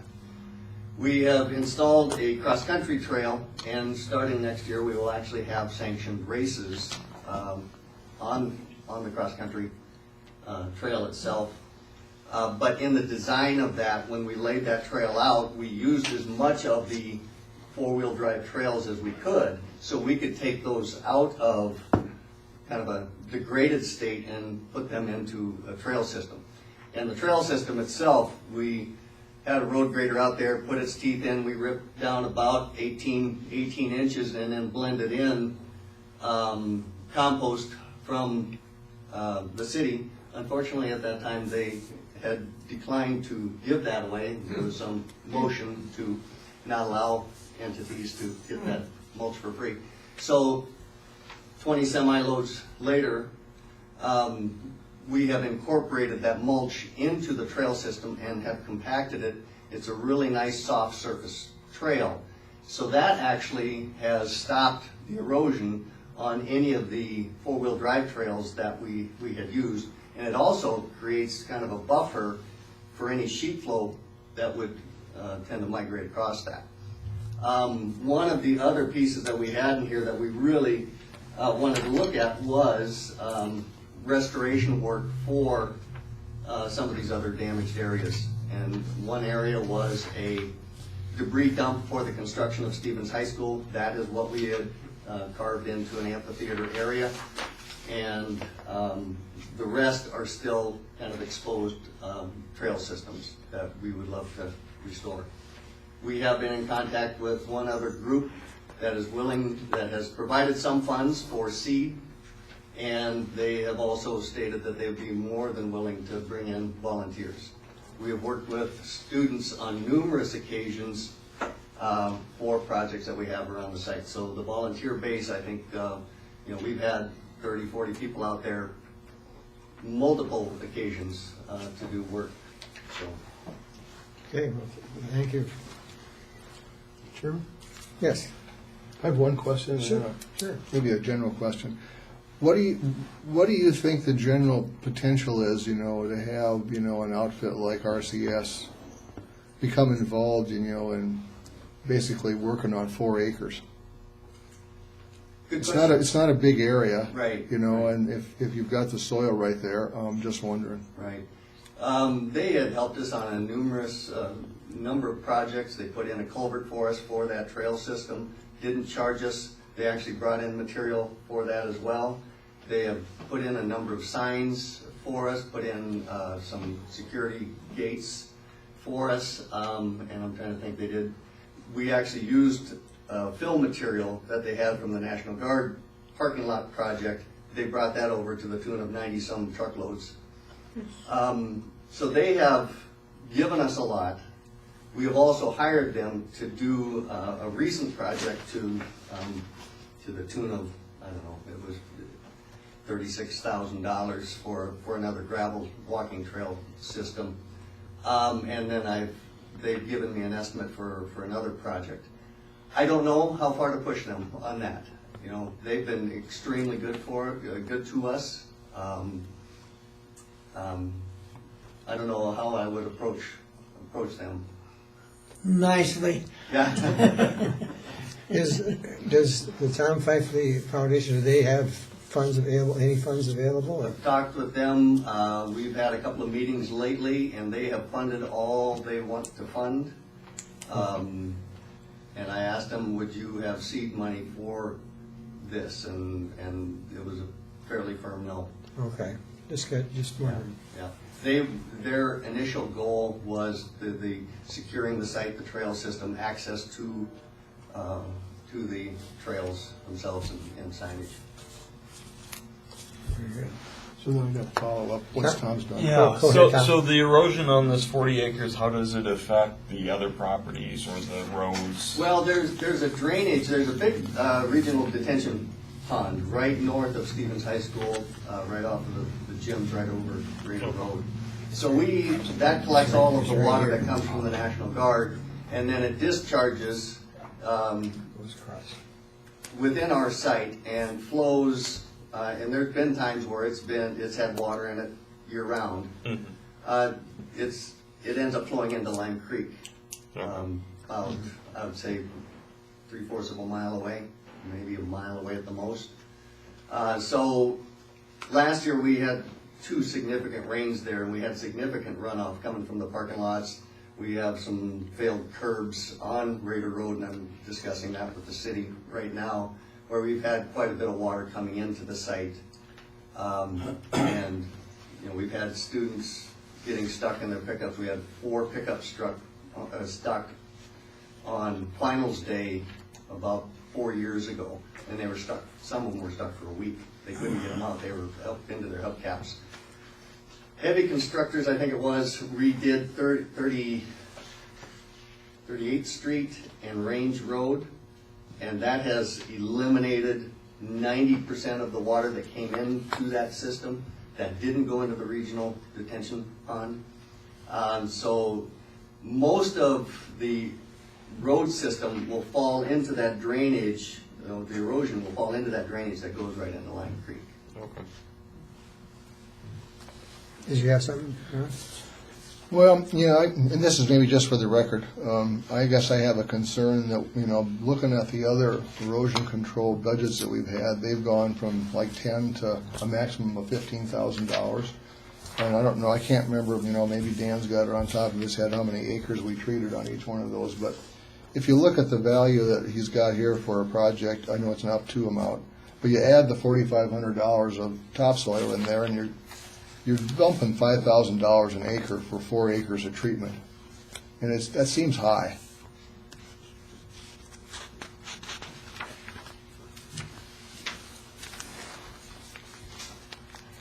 I don't know that I have an answer. I didn't pencil anything out on how much money. It's so patchy out there. Yeah, if you look around on page 33, the various red areas. One of them that's the date of that imagery, the largest one, which is kind of northeast of Stevens, I think is your amphitheater area, and it's not really one that needs attention. It's going to take care of itself. My guess is this can be accomplished for quite a bit less than $15,000, but I guess I thought it better to shoot a little high than shoot a little low, and if we wanted to set a lower dollar amount, it doesn't matter. It's very easy for this board to approve additional expenditures at any time if needed. So I'm entirely open to what we do with the dollar amount. This is a not to exceed number. Right. Right, that probably should be included in that motion then. It's sent up to, It's up. Oh, up It's to- up to. oh, okay. The proposal states that, additional funding could be requested, but it's always contingent on, board approval. But Got a question, Go ahead. Dan or to Tom.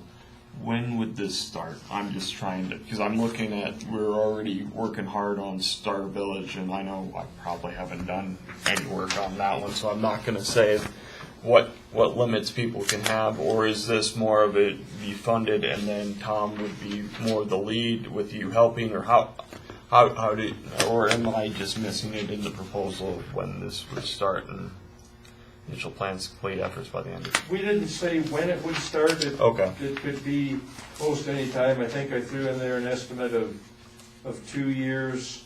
The last paragraph on page 34, the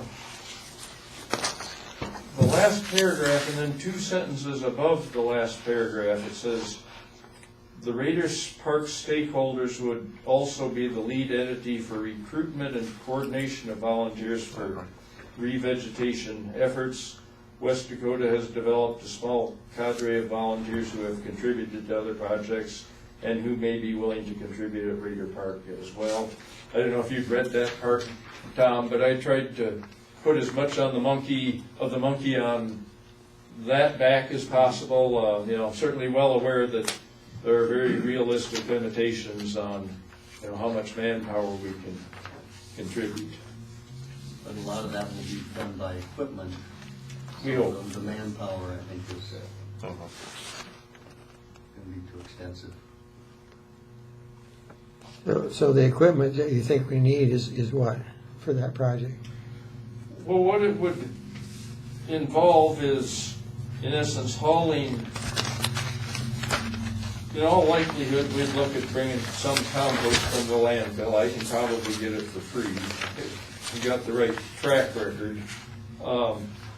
Typically, we may have to pay for that. Some of what had been done at Star Village involved Dennis pulling a rental trailer behind his pickup. What was that, a 10-yard dump trailer, Dennis? We moved a lot of material in one day, and then basically we'd move it in, we'd mix it, then you'd move it closer, and then move it down to where the sled people would take over. In a case like this, ideally, there's a large dirt pile there. Ideally, you'd have a front-end loader as opposed to a bobcat, to load dump trucks and bring them out there. And in all likelihood, if we need to rent a bobcat, if the weather's right, I have a hard time imagining we couldn't get it done in like a week, depending on if we have the rakers, people to rake it. So.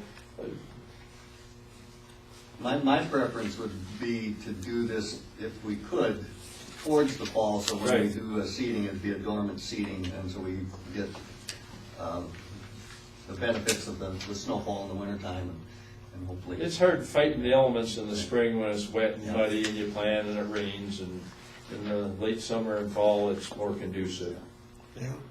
Just one more question, I guess. Sure. Just now that we're starting to talk about the specifics of it, I've walked that area over there a number of times, whether I guess I'm supposed to or not, but I've walked it. You're more than welcome.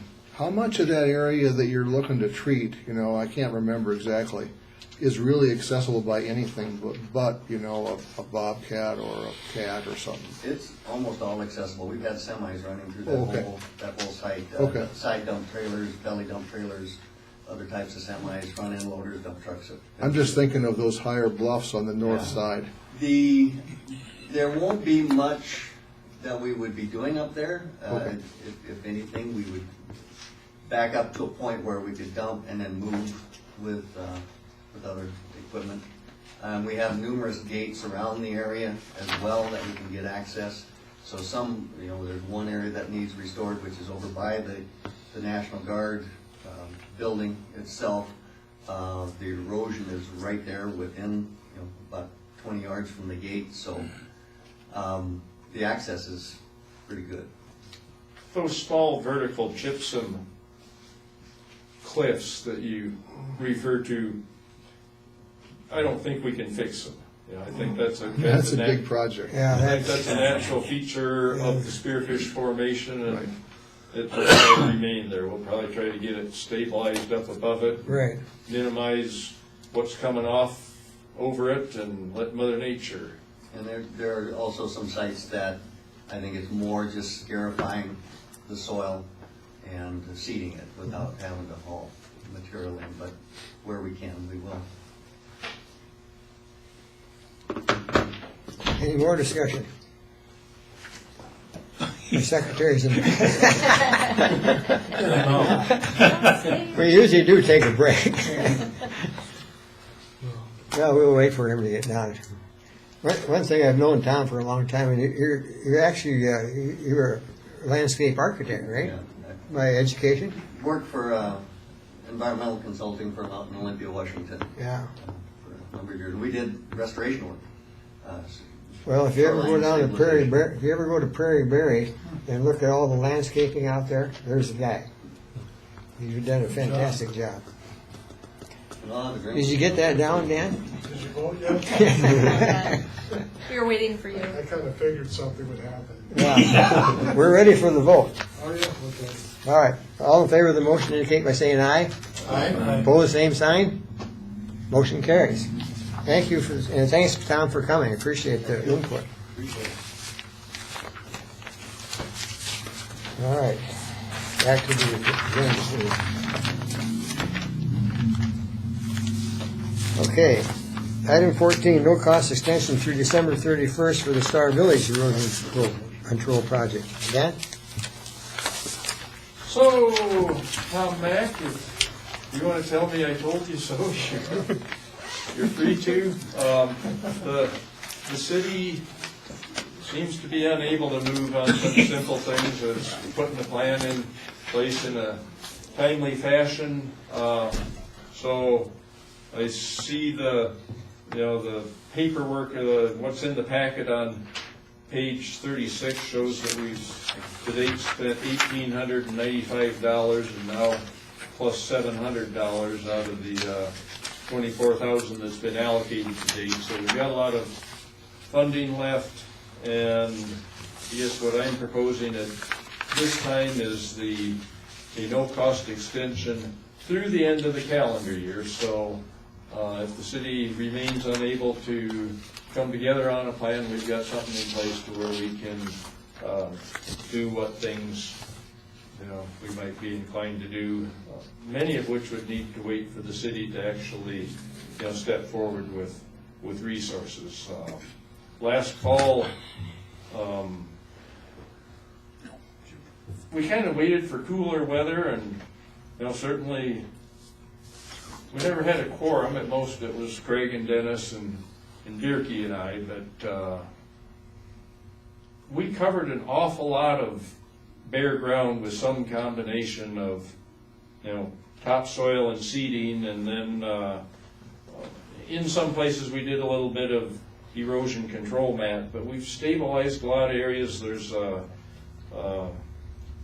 on the order of a half an acre that's covered with leaves. It's going to be kind of experimental to see how that works, but it was always kind of comical, sometimes the sleds go rolling over in the lawn waste bags, and you give them you'd take them about so far, and then you'd throw them, and they'd roll on down the hill. But we covered quite a bit of areas where you've got partial vegetation and getting leaves down there, and then seeding it with a mix of all sorts of different stuff that's kind of been showing up in my 5-gallon buckets. But we'll see if this damp weather continues. Maybe some of it'll take root. But anyhow, I don't know how much more effort we can put into it until the city really gets in sync with us, but that'll be my motion to a no-cost extension through December 31st of 2023. Is there a second to the motion? Dennis? No, No, he's oh, second. Scott? Tom can. No, Tom? Oh, now you're putting me on the record when we come back in January and say, yeah, no, I'll second it. Okay. Discussion on the motion. Seeing none, all in favor of the motion indicate by saying aye. Aye. Opposed, same sign. Motion carries. Okay, that's 1415 is an update on the Stormwater Mitigation Committee, from the Stormwater Mitigation Committee. Well, over the course of the past month or so, some of the committee people have been involved with me.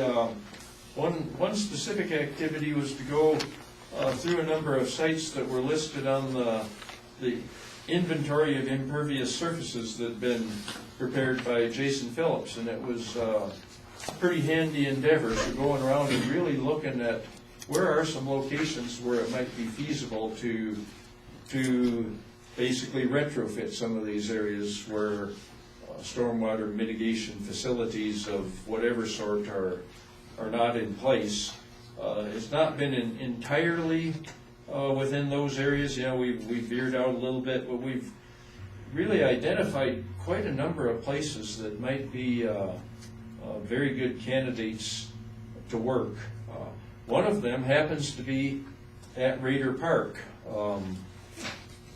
In your packet on page 33 shows the map there. The two parking lots that are on the west end of that parcel, and then that tennis court.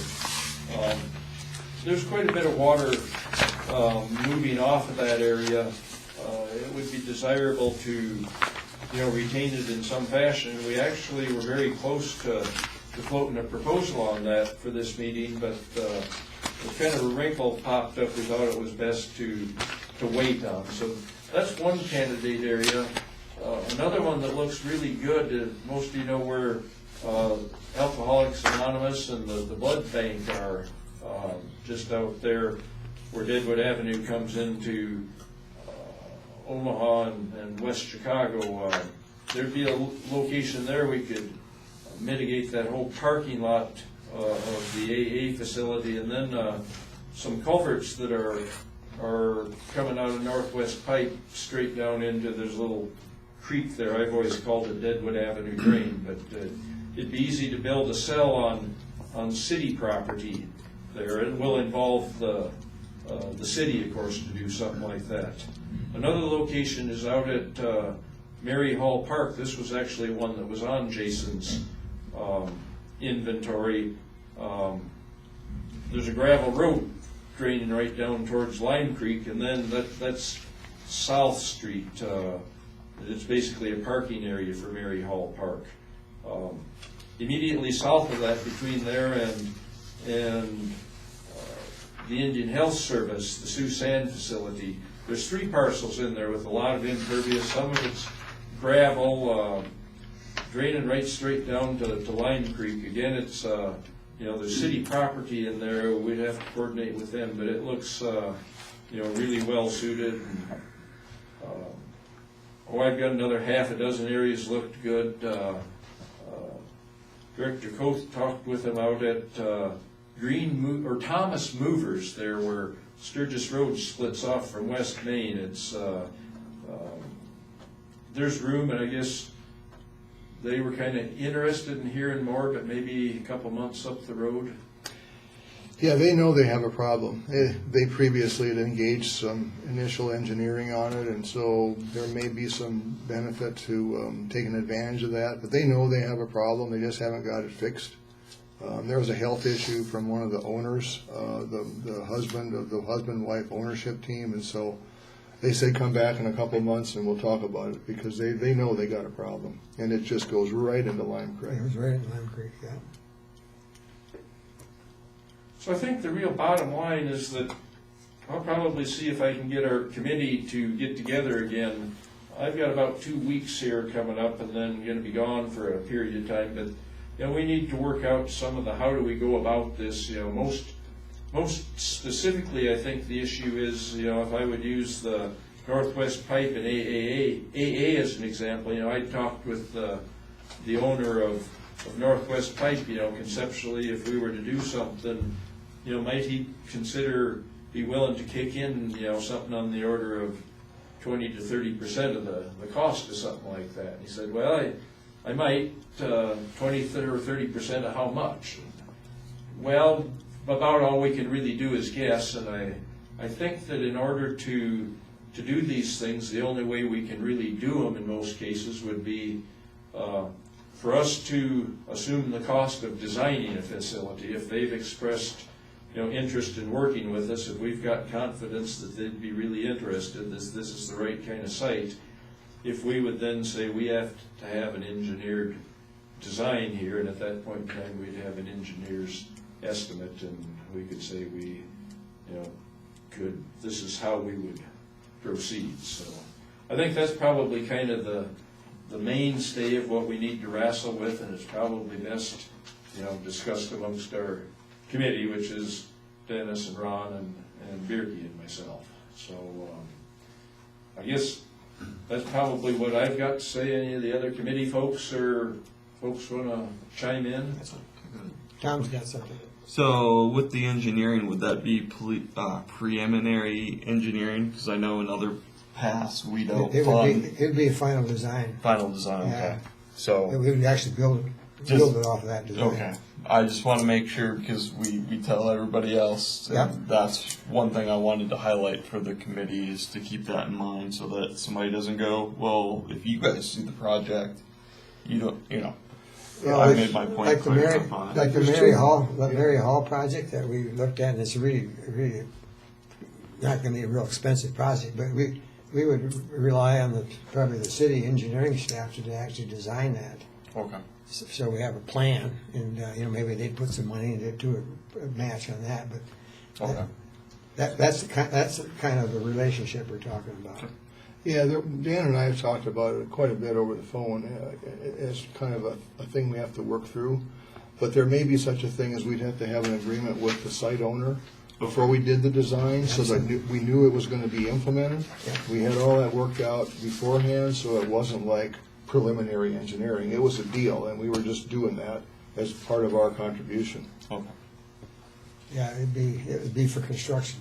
Can I make a quick comment? Yeah, Tom. When you get to that point, I just met with Roger Hall down at the city and the city parks department.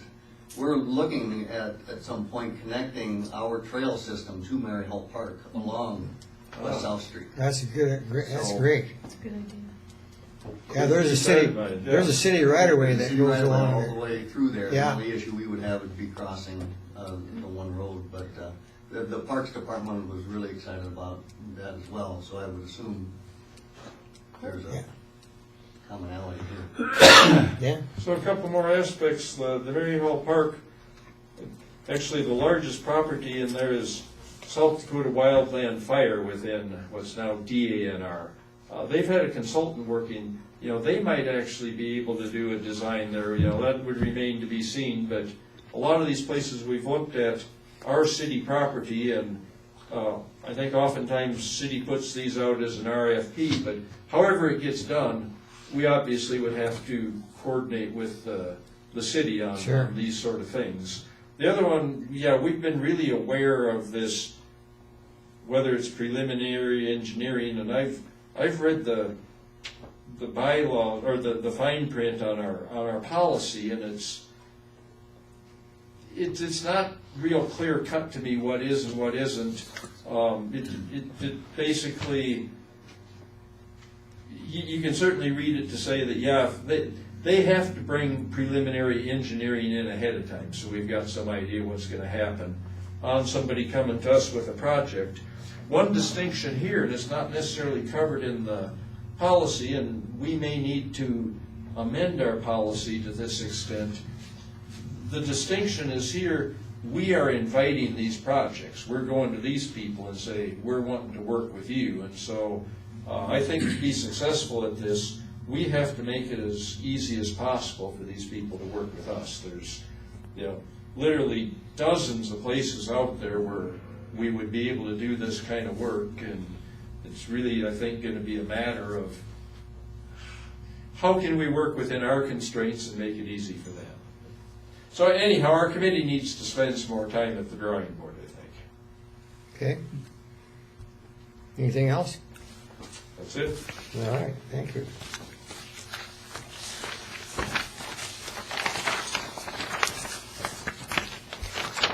Okay, let's see what we got here. 16, oh yes. Motion to extend the administration contract through July for Dan Mullally. Ron, you want to take that one? So we kind of touched on this a little bit during the discussion we had about strategic planning and the segue from where we are now with an administrator to Black Hills Council of Local Governments. Well, we're not quite there yet. And so a couple of things come into play. One is we need to have some services in this interim period. And Dan Mullally has agreed to continue on essentially, for those few months after his contract ends in April. So that's May, June, and July. And that also corresponds with the expiration of our, the end of July corresponds with the expiration of our rental agreement at the garage. So that sort of works, together a little bit, where we might take advantage of Dan in the last month where we actually physically are in the process of moving our physical filing system, et cetera, over to or to Black Hills Council, and he can give them some, I guess, input on how he has done business, and they can take that under advisement as far as how that's been successful. So he's also asked us for consideration of an additional fee over and above what his current proposal identified of a 10% increase, which is essentially about a couple $100 or so a month. So there'd be an additional expenditure of $600 for those 3 months that he'd be working for us after the expiration of his contract in April. So that's what he's asking for, and what we've kind of discussed a little bit in terms of what he thinks would be right, and sort of a little bit of the timeline of where we are in a little more detail and specifics other than what we talked about earlier in the meeting. Okay, thanks for that explanation. Is there a motion? I move we approve the contract extension as outlined in item 16. Very good. Second motion by Craig. Discussion on the motion. Seeing none, all in favor of the motion indicate by saying aye.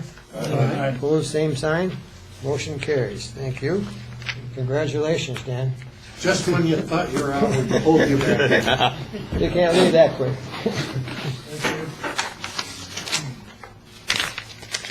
Okay, cheers comments. I do have one comment. I did follow up with Interstate Engineering, who's the engineer for Green Valley Sanitary District, the project that we've got $125,000 setting aside for that project. And Ron Bangs was the engineer that has been our contact pretty much all along for Interstate Engineering. He is not working there for them anymore. He took a job with Bureau of Reclamation here in town. So he's going to be at the office here in town. But anyway, Zach Grappentine, I'm not exactly sure how you pronounce his last name, kind of brought me up to date on where they are up with funding. What they're really waiting for right now is approval from the Rural Development Group. They had sent some comments back to Interstate Engineering last summer that they wanted addressed, and Interstate Engineering addressed that, and they got through that process in January. But I think, so it sounds like, that's pretty much done, or going to be done. But probably the biggest problem is, they originally had a $9 million project cost estimate on that project, which was like 3 years ago now. And with what's been going on with inflation in construction, Zach said it's going to be more than that by some amount. Not for sure what it is, but that's probably going to be a holdup for that project, is getting some additional money to make up for this 3 years of not getting it under construction. I don't know how much it is, but he said that is an issue that they've addressed with Green Valley and their own internal staff. So not quite ready to go yet, and I think the funding part is going to be a hurdle for them, the way it sounds. So that's my report. That's all I have. Items from directors. I think Dan had. I was going to jump in on that too. Oh, okay. I actually ran into their treasurer today, and she told me it's up to 19 million. 19 million. Yeah. That's 10 million more. Yeah. That would do you in. Just like our property I was taxes. talking to Travis Lassiter, the county commissioner. Yeah. He might want to come to one of our meetings with them, and kind of, the county's interested in what's going to happen there too, so. Well, I know, but that's going to be a deal breaker, Yeah, because I know the cost to the customer, was actually pretty high getting that. yeah, And maybe she's off, but that's the number she told me. Okay. Well, just wait till we go into recession, and we'll go down. Yeah. Well, I guess Be looking for work. one of the things he asked me, he said, if it is approved, I said, well, if they show our board that the project is funded, we can use that $125,000 for final design. So I did tell him that, which we can. So anyway, they're not ready to go yet. Any items from other directors? Just one thing. Not. I wasn't going to say anything, and then there was quite a bit of the discussion about it today in various forums, or one or another, from the public as well as the directors, is that we have a lot of money. And so we do have a lot of money. But I think, well, we have a relative a lot of money, I guess, in terms of what it builds or what it doesn't build. But there are some things that are bubbling underneath the surface that may provide, us a chance to partner with some other organizations and deplete those funds so that they aren't so, so much of a target, so to speak. And the one item I'm thinking of in particular is that in the next month or so, we're going to be asking the Bureau of Reclamation to reopen that FONSI that guides the contract with the city on the storage contract on Pactola Deerfield. And as a part of that, more than likely ask for some addressing of the old, essentially initial, release mechanisms through those gates, so that we can avoid some of the circumstances that we saw this winter, where there was inappropriate scheduling of maintenance or even maintenance needed. And that may allow us to, put the best foot forward and say we're gonna offer $350,000 or something to get that done, because that's a huge benefit to all those water users, that are downstream, as well as potentially with a different water management plan, benefit, some of the flood pulse mitigation that does not take place now in the reservoir because of the way it's managed. So I think there are some things that are just below the surface that will potentially allow us to make a move that would be very beneficial to the folks in our district. That's good. Yeah, thanks for doing it. Any other, Craig? I guess along that line, Ron, I have been talking to the Bureau of Reclamation about just what happened for that low flow.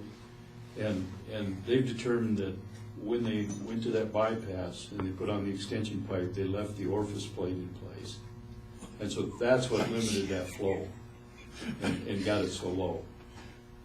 And the reason for that was they had the dam tender left, and they basically had a void in experienced people that were working on that. And of course, the Bureau of Reclamation representative was down with COVID. So nobody really knew how to do that when they went out to work on it. They've been working with the city on additional training for all the people that are involved with the dam, just training for the new people basically, not additional, but the basic training they need to do that. And then also they have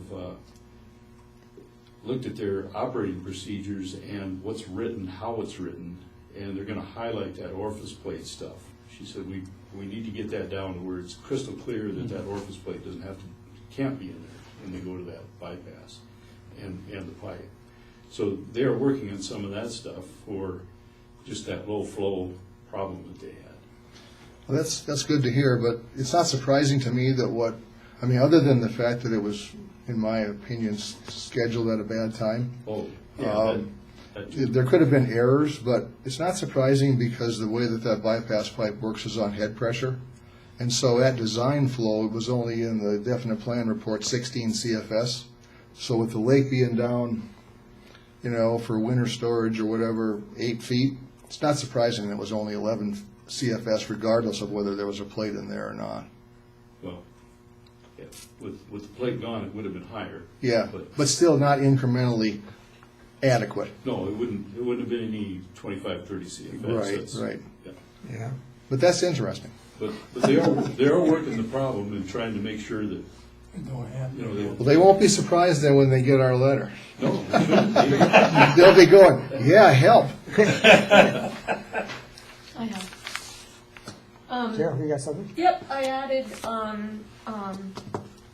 the fact, question, under the About Us page on the website, I added a list that Dan supplied to me. Yeah, I got lost here. I saw you had it up there. Yeah, I did. I think you took one of my items or something. So, Anyway, there it is. yeah. Anyway, so I added that and I put it under the About Us page. I figured that was like the best place to put it. If anybody look at that and look at the list, and if you have any changes or anything you think we should add to it. Okay. And something to say, and I put it there.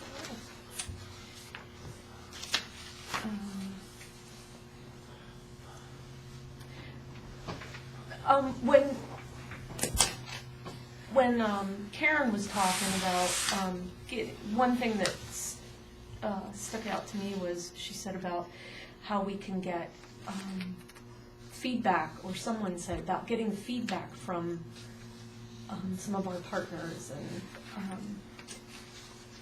how could we facilitate that? Is that something that we can add to the website? Or are there any ideas on that thought? How we could get more input from constituents and from people that have gotten grants from us? How was the process? Did it work well? Is there something we should change in that process to make it easier? Or was there something missing that you felt? Just feedback. Well, Dan Bierke mentioned something I hadn't heard before, and that's some listening sessions we've done. Yeah. I mean, there's that. Which we had, there was good attendance for that.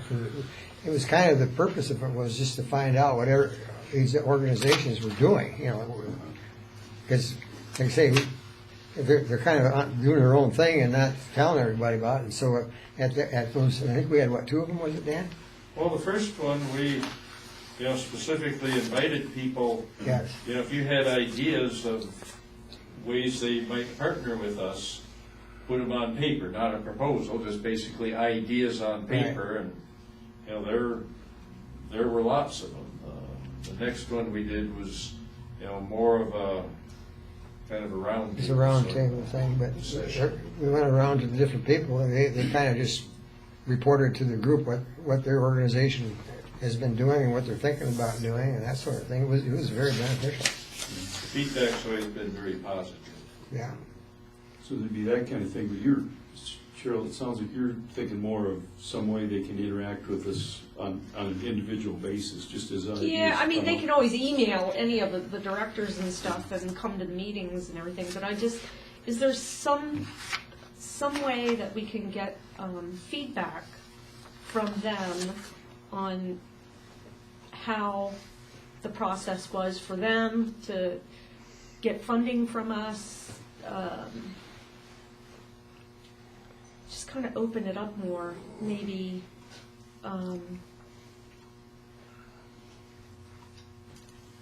You mentioned emailing the directors. Mm-hmm. I did try and email Thomas and Ron that article that I saw in the Pioneer about the mussels. I got it. You did get it finally? Yep. Okay. I said thanks. Did you get that? Well, the first time it bounced back, and so I'm not sure if I sent it to Dan to send to you or what I did. Oh, I got it eventually. I did get it eventually. Yeah. I don't recall, but I'm starting to put filters in so that when people send me stuff, that it actually goes and it's not like random store trying to get me on a buy one get one free sale. So I'll double check again. I'm sorry about it. I missed it. That's always my biggest fear is that I'm not going to get anything. No, I think it was Yeah. that it bounced You know, back to have me a- that Okay. those weren't valid emails is what it was the Oh. first time. I wonder if that's when they think switched it. they're all Remember we had agreed the Something. the vanity They're having- emails where it I mean, was there's like projects West out there Dakota that Director they're not- 1 and not then coming They to work us. Yeah, erratically. and she also If said you about, use the West Dakota Facebook presence. address for me, That might have been- it works very erratically. He's gonna Yeah. keep that up. The Gmail address usually works. It wouldn't, I would think I the just took it right off administrator, the whoever we webpage. get, could do Yeah, that. down there, Yeah, that would be If we get- something that we could If we add. get down at Black Hills Council, I think that's gonna open up a lot of doors. I think so, Just too. because of who they contact. We work Right. with all the municipalities, Right. so. Okay. All right, anything else? Then we'll go to, oh, Dan? Is I'll it- check the website, but those vanity email links should all be gone, but Okay. maybe somehow that's still in there. Just do it. Well, that was after the Because last those were, meeting or the yeah, meeting totally before? unreliable. Meeting before, I think. They are? Yeah, it's been a while. Well, I just have my personal one in there. yeah, the WDD 1, WDD 2, those. Oh, those aren't working? No, No. sometimes they do. I get email on them. I've never checked mine, see if I do or not. You know, of course, yeah, you know, on the website, it's in there, so people can get hold of you or call you too, Yeah. as far as that goes. I have people call me too. Yeah, Is it okay if I skip the road salt issue? yes. Okay, it's basically, I don't think there's any hope that we would change their mindset there, but I mean, we all agree there's more than what's needed. They love it for many reasons, we don't need to go into it. I guess what I will mention related to that, one of the entities I talked about, the issue and others with, anybody familiar with Rapid City's Sustainability Committee? I am. I'm not, I've heard of it. I have heard it, but I'm not. I've gone to those meetings, I'm familiar with it, So, what they do. the only reason I'm familiar is here a couple of months ago, Scott Kenner emails me, he says, well, I want to nominate your Star Village project for a sustainability award.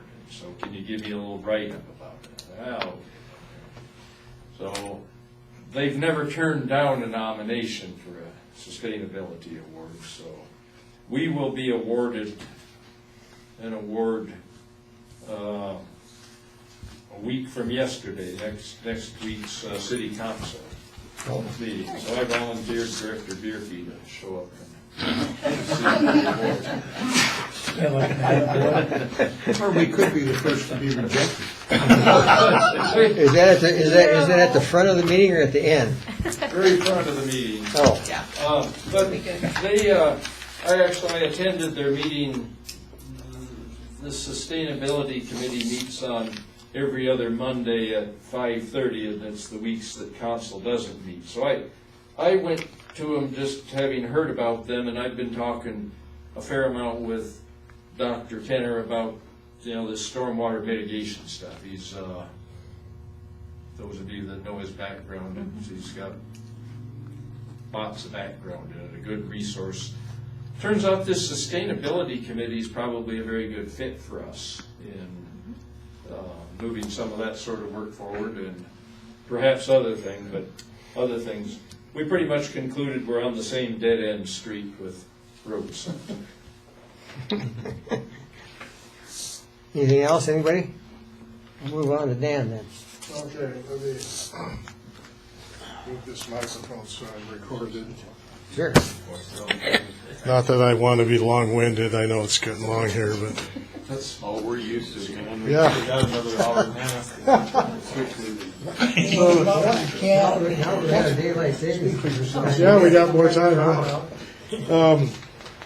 Just commenting on Director Rowe's discussion on how to get people involved. I have had people come up to me, and I'm not advocating changing the meeting times, but they say, I just can't go, I'm working. So I think that needs to go into the equation when you make your decisions there, but I'll just stop on that one there. So quickly here, I'll run through these. The Danner redistricting is officially approved. I know it was kind of, we weren't absolutely sure, but so if you looking for who would be new directors in the different areas, we actually have both the maps on our website. And one says old and one says new, and maybe we'll get rid of the old one, I'm not sure. But everybody that's a director now is safe. You're in your correct area. Director McGregor wanted a quick update on legislation, so I'll try to, you asked for it. Most of these came from Jay Gilbertson, who tracked this stuff quite well. If you don't know Jay, he's the director, executive director for the East Dakota Water Development District. So just quickly, there's Senate Bill 17. I'm assuming the governor's going to sign this. That'll give $1 million to the West Dakota Regional Water System, which I think adds to that $8 million they have. And so I think that's where they came up with the $9 million. And SB 20, I read this. I can't quite figure out how much it is. It's unobligated money. I think you'll see the thread through all of this is a lot of federal ARPA money, and they can't figure out how to spend it. And I've heard that Danner doesn't really want the money necessarily because there's some liability associated with that if it's not properly spent. If you're interested in East Dakota Water Development District area, Vermilion Basin has added McCook County to their area, and they've taken some of East Dakota, so that's not totally interesting to us. That was done because of the watershed. It made sense to do that. SB 143, we've talked about that. Currently, well, it's been signed, so it's changed now. Previously, if we went over $250,000 in revenue, which we're very close to now, that would trigger an audit requirement, which is probably $4,000 to $6,000 a year. So this, I testified on both House and Senate committees on this one, and it did pass. I want to mention that, as you know, I'm married to Representative Mullally, and so she thought there was a conflict, perceived conflict, if she voted on this bill. So I'm just saying this so you know why she voted no. There's a rule on the House floor that you cannot vote present, you have to vote yes or no. You can't abstain. And so the only way she could state her perceived conflict concern was to vote no. So when you look at it, that doesn't mean she didn't want this. It means if she voted yes, that somebody could come back and say that was a conflict because of me. So I'll take the blame for that, I told her. SB 156, I guess these red ones died, so $100 million. Originally, Duhamel wanted this for West Dakota Regional Water System, but that died. The redistricting responsibility, there was a bill to change that from DANR to us, and that was tabled, so that's essentially dead, I guess, is a good thing. These two, Gregory County pump storage was to, well, that's the 41st day, but That was to store water for hydroelectric generation.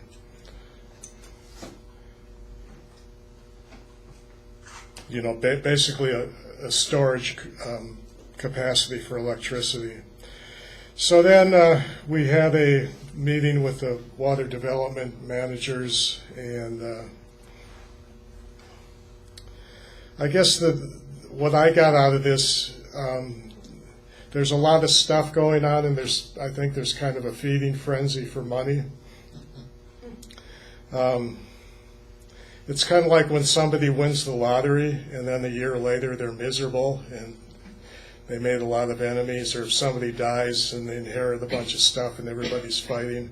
That seems to be what's going on to some extent in government with all this federal money. But there's the West Dakota Regional Water System Project, WINS, which is the web around Aberdeen, Lewis and Clark. Then you'll hear the terms Dakota Main Stem and Water 2040. And what Jay implied is that's an effort to try to get us to all talk to each other. Maybe somebody has heard of those or knows more, but nobody's ever called me and wanted to talk to me, so I'm not sure what's exactly going on there, but they want some long-range planning so that all these, water systems, it makes sense what all these expansions are trying to do. And if anybody wants to tour the Rapid Valley Sanitary, this place here, let me know. They've got some pretty interesting technology with the reverse osmosis filters, and then you could talk about the future water reclamation plant on Anderson Road. Keep in mind we do our preliminary budget in July, and what we usually do is come up with the budget, which I usually put together, and so I need input. And then we hash that out in July so that when we go into August, which is our last chance to approve it before it's due, we're required to submit it to the state.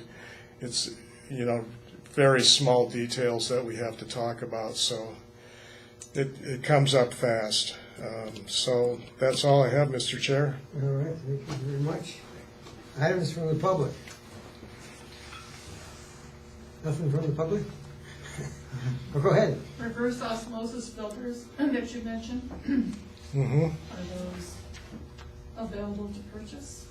Or what? I don't know if they have anything on the scale of like a residence. These are for the whole. You could talk to Rusty. That's for their treatment plant. Yeah. Yeah, because So- I do see systems that you can put under your sink. Yeah, this is for the whole water district. Yeah, You need some small ones for home. you might want to talk to Right. somebody that's dealing with the PFAS out by the base. I think they've installed some. I don't know. I will say one thing about PFAS. There's really, as far as the safe drinking water standards, PFAS is not included in any place. It got submitted today. So today, there's going to be a regulation for water systems throughout the country for PFAS. Okay. To the EPA. Can I add one more thing? I forgot. Just for anybody that's wondering how the decision to make for the CDs was made, we did check with our local bank on interest rates. So we did do a little shopping, and it was better to go with Raymond James. So that. Yeah, the reason for the two smaller ones is because we wanted to maintain our FDIC protection. If we had rolled that interest, we would have been over 250 on. Why don't you stay out of Silicon Valley then? Yeah. Well, that's a long discussion about where the actual bank is that we have a CD at, because Raymond James shops the market. Who knows? One Could of be a them- corporate deal. They're just wherever you get the rate. But they're FDIC insured, so we're protected under all of them. Good. Meeting's adjourned. Okay. 5:39. Thanks for coming, everybody. Appreciate it. Thanks for running a good meeting. Pretty much. Yeah.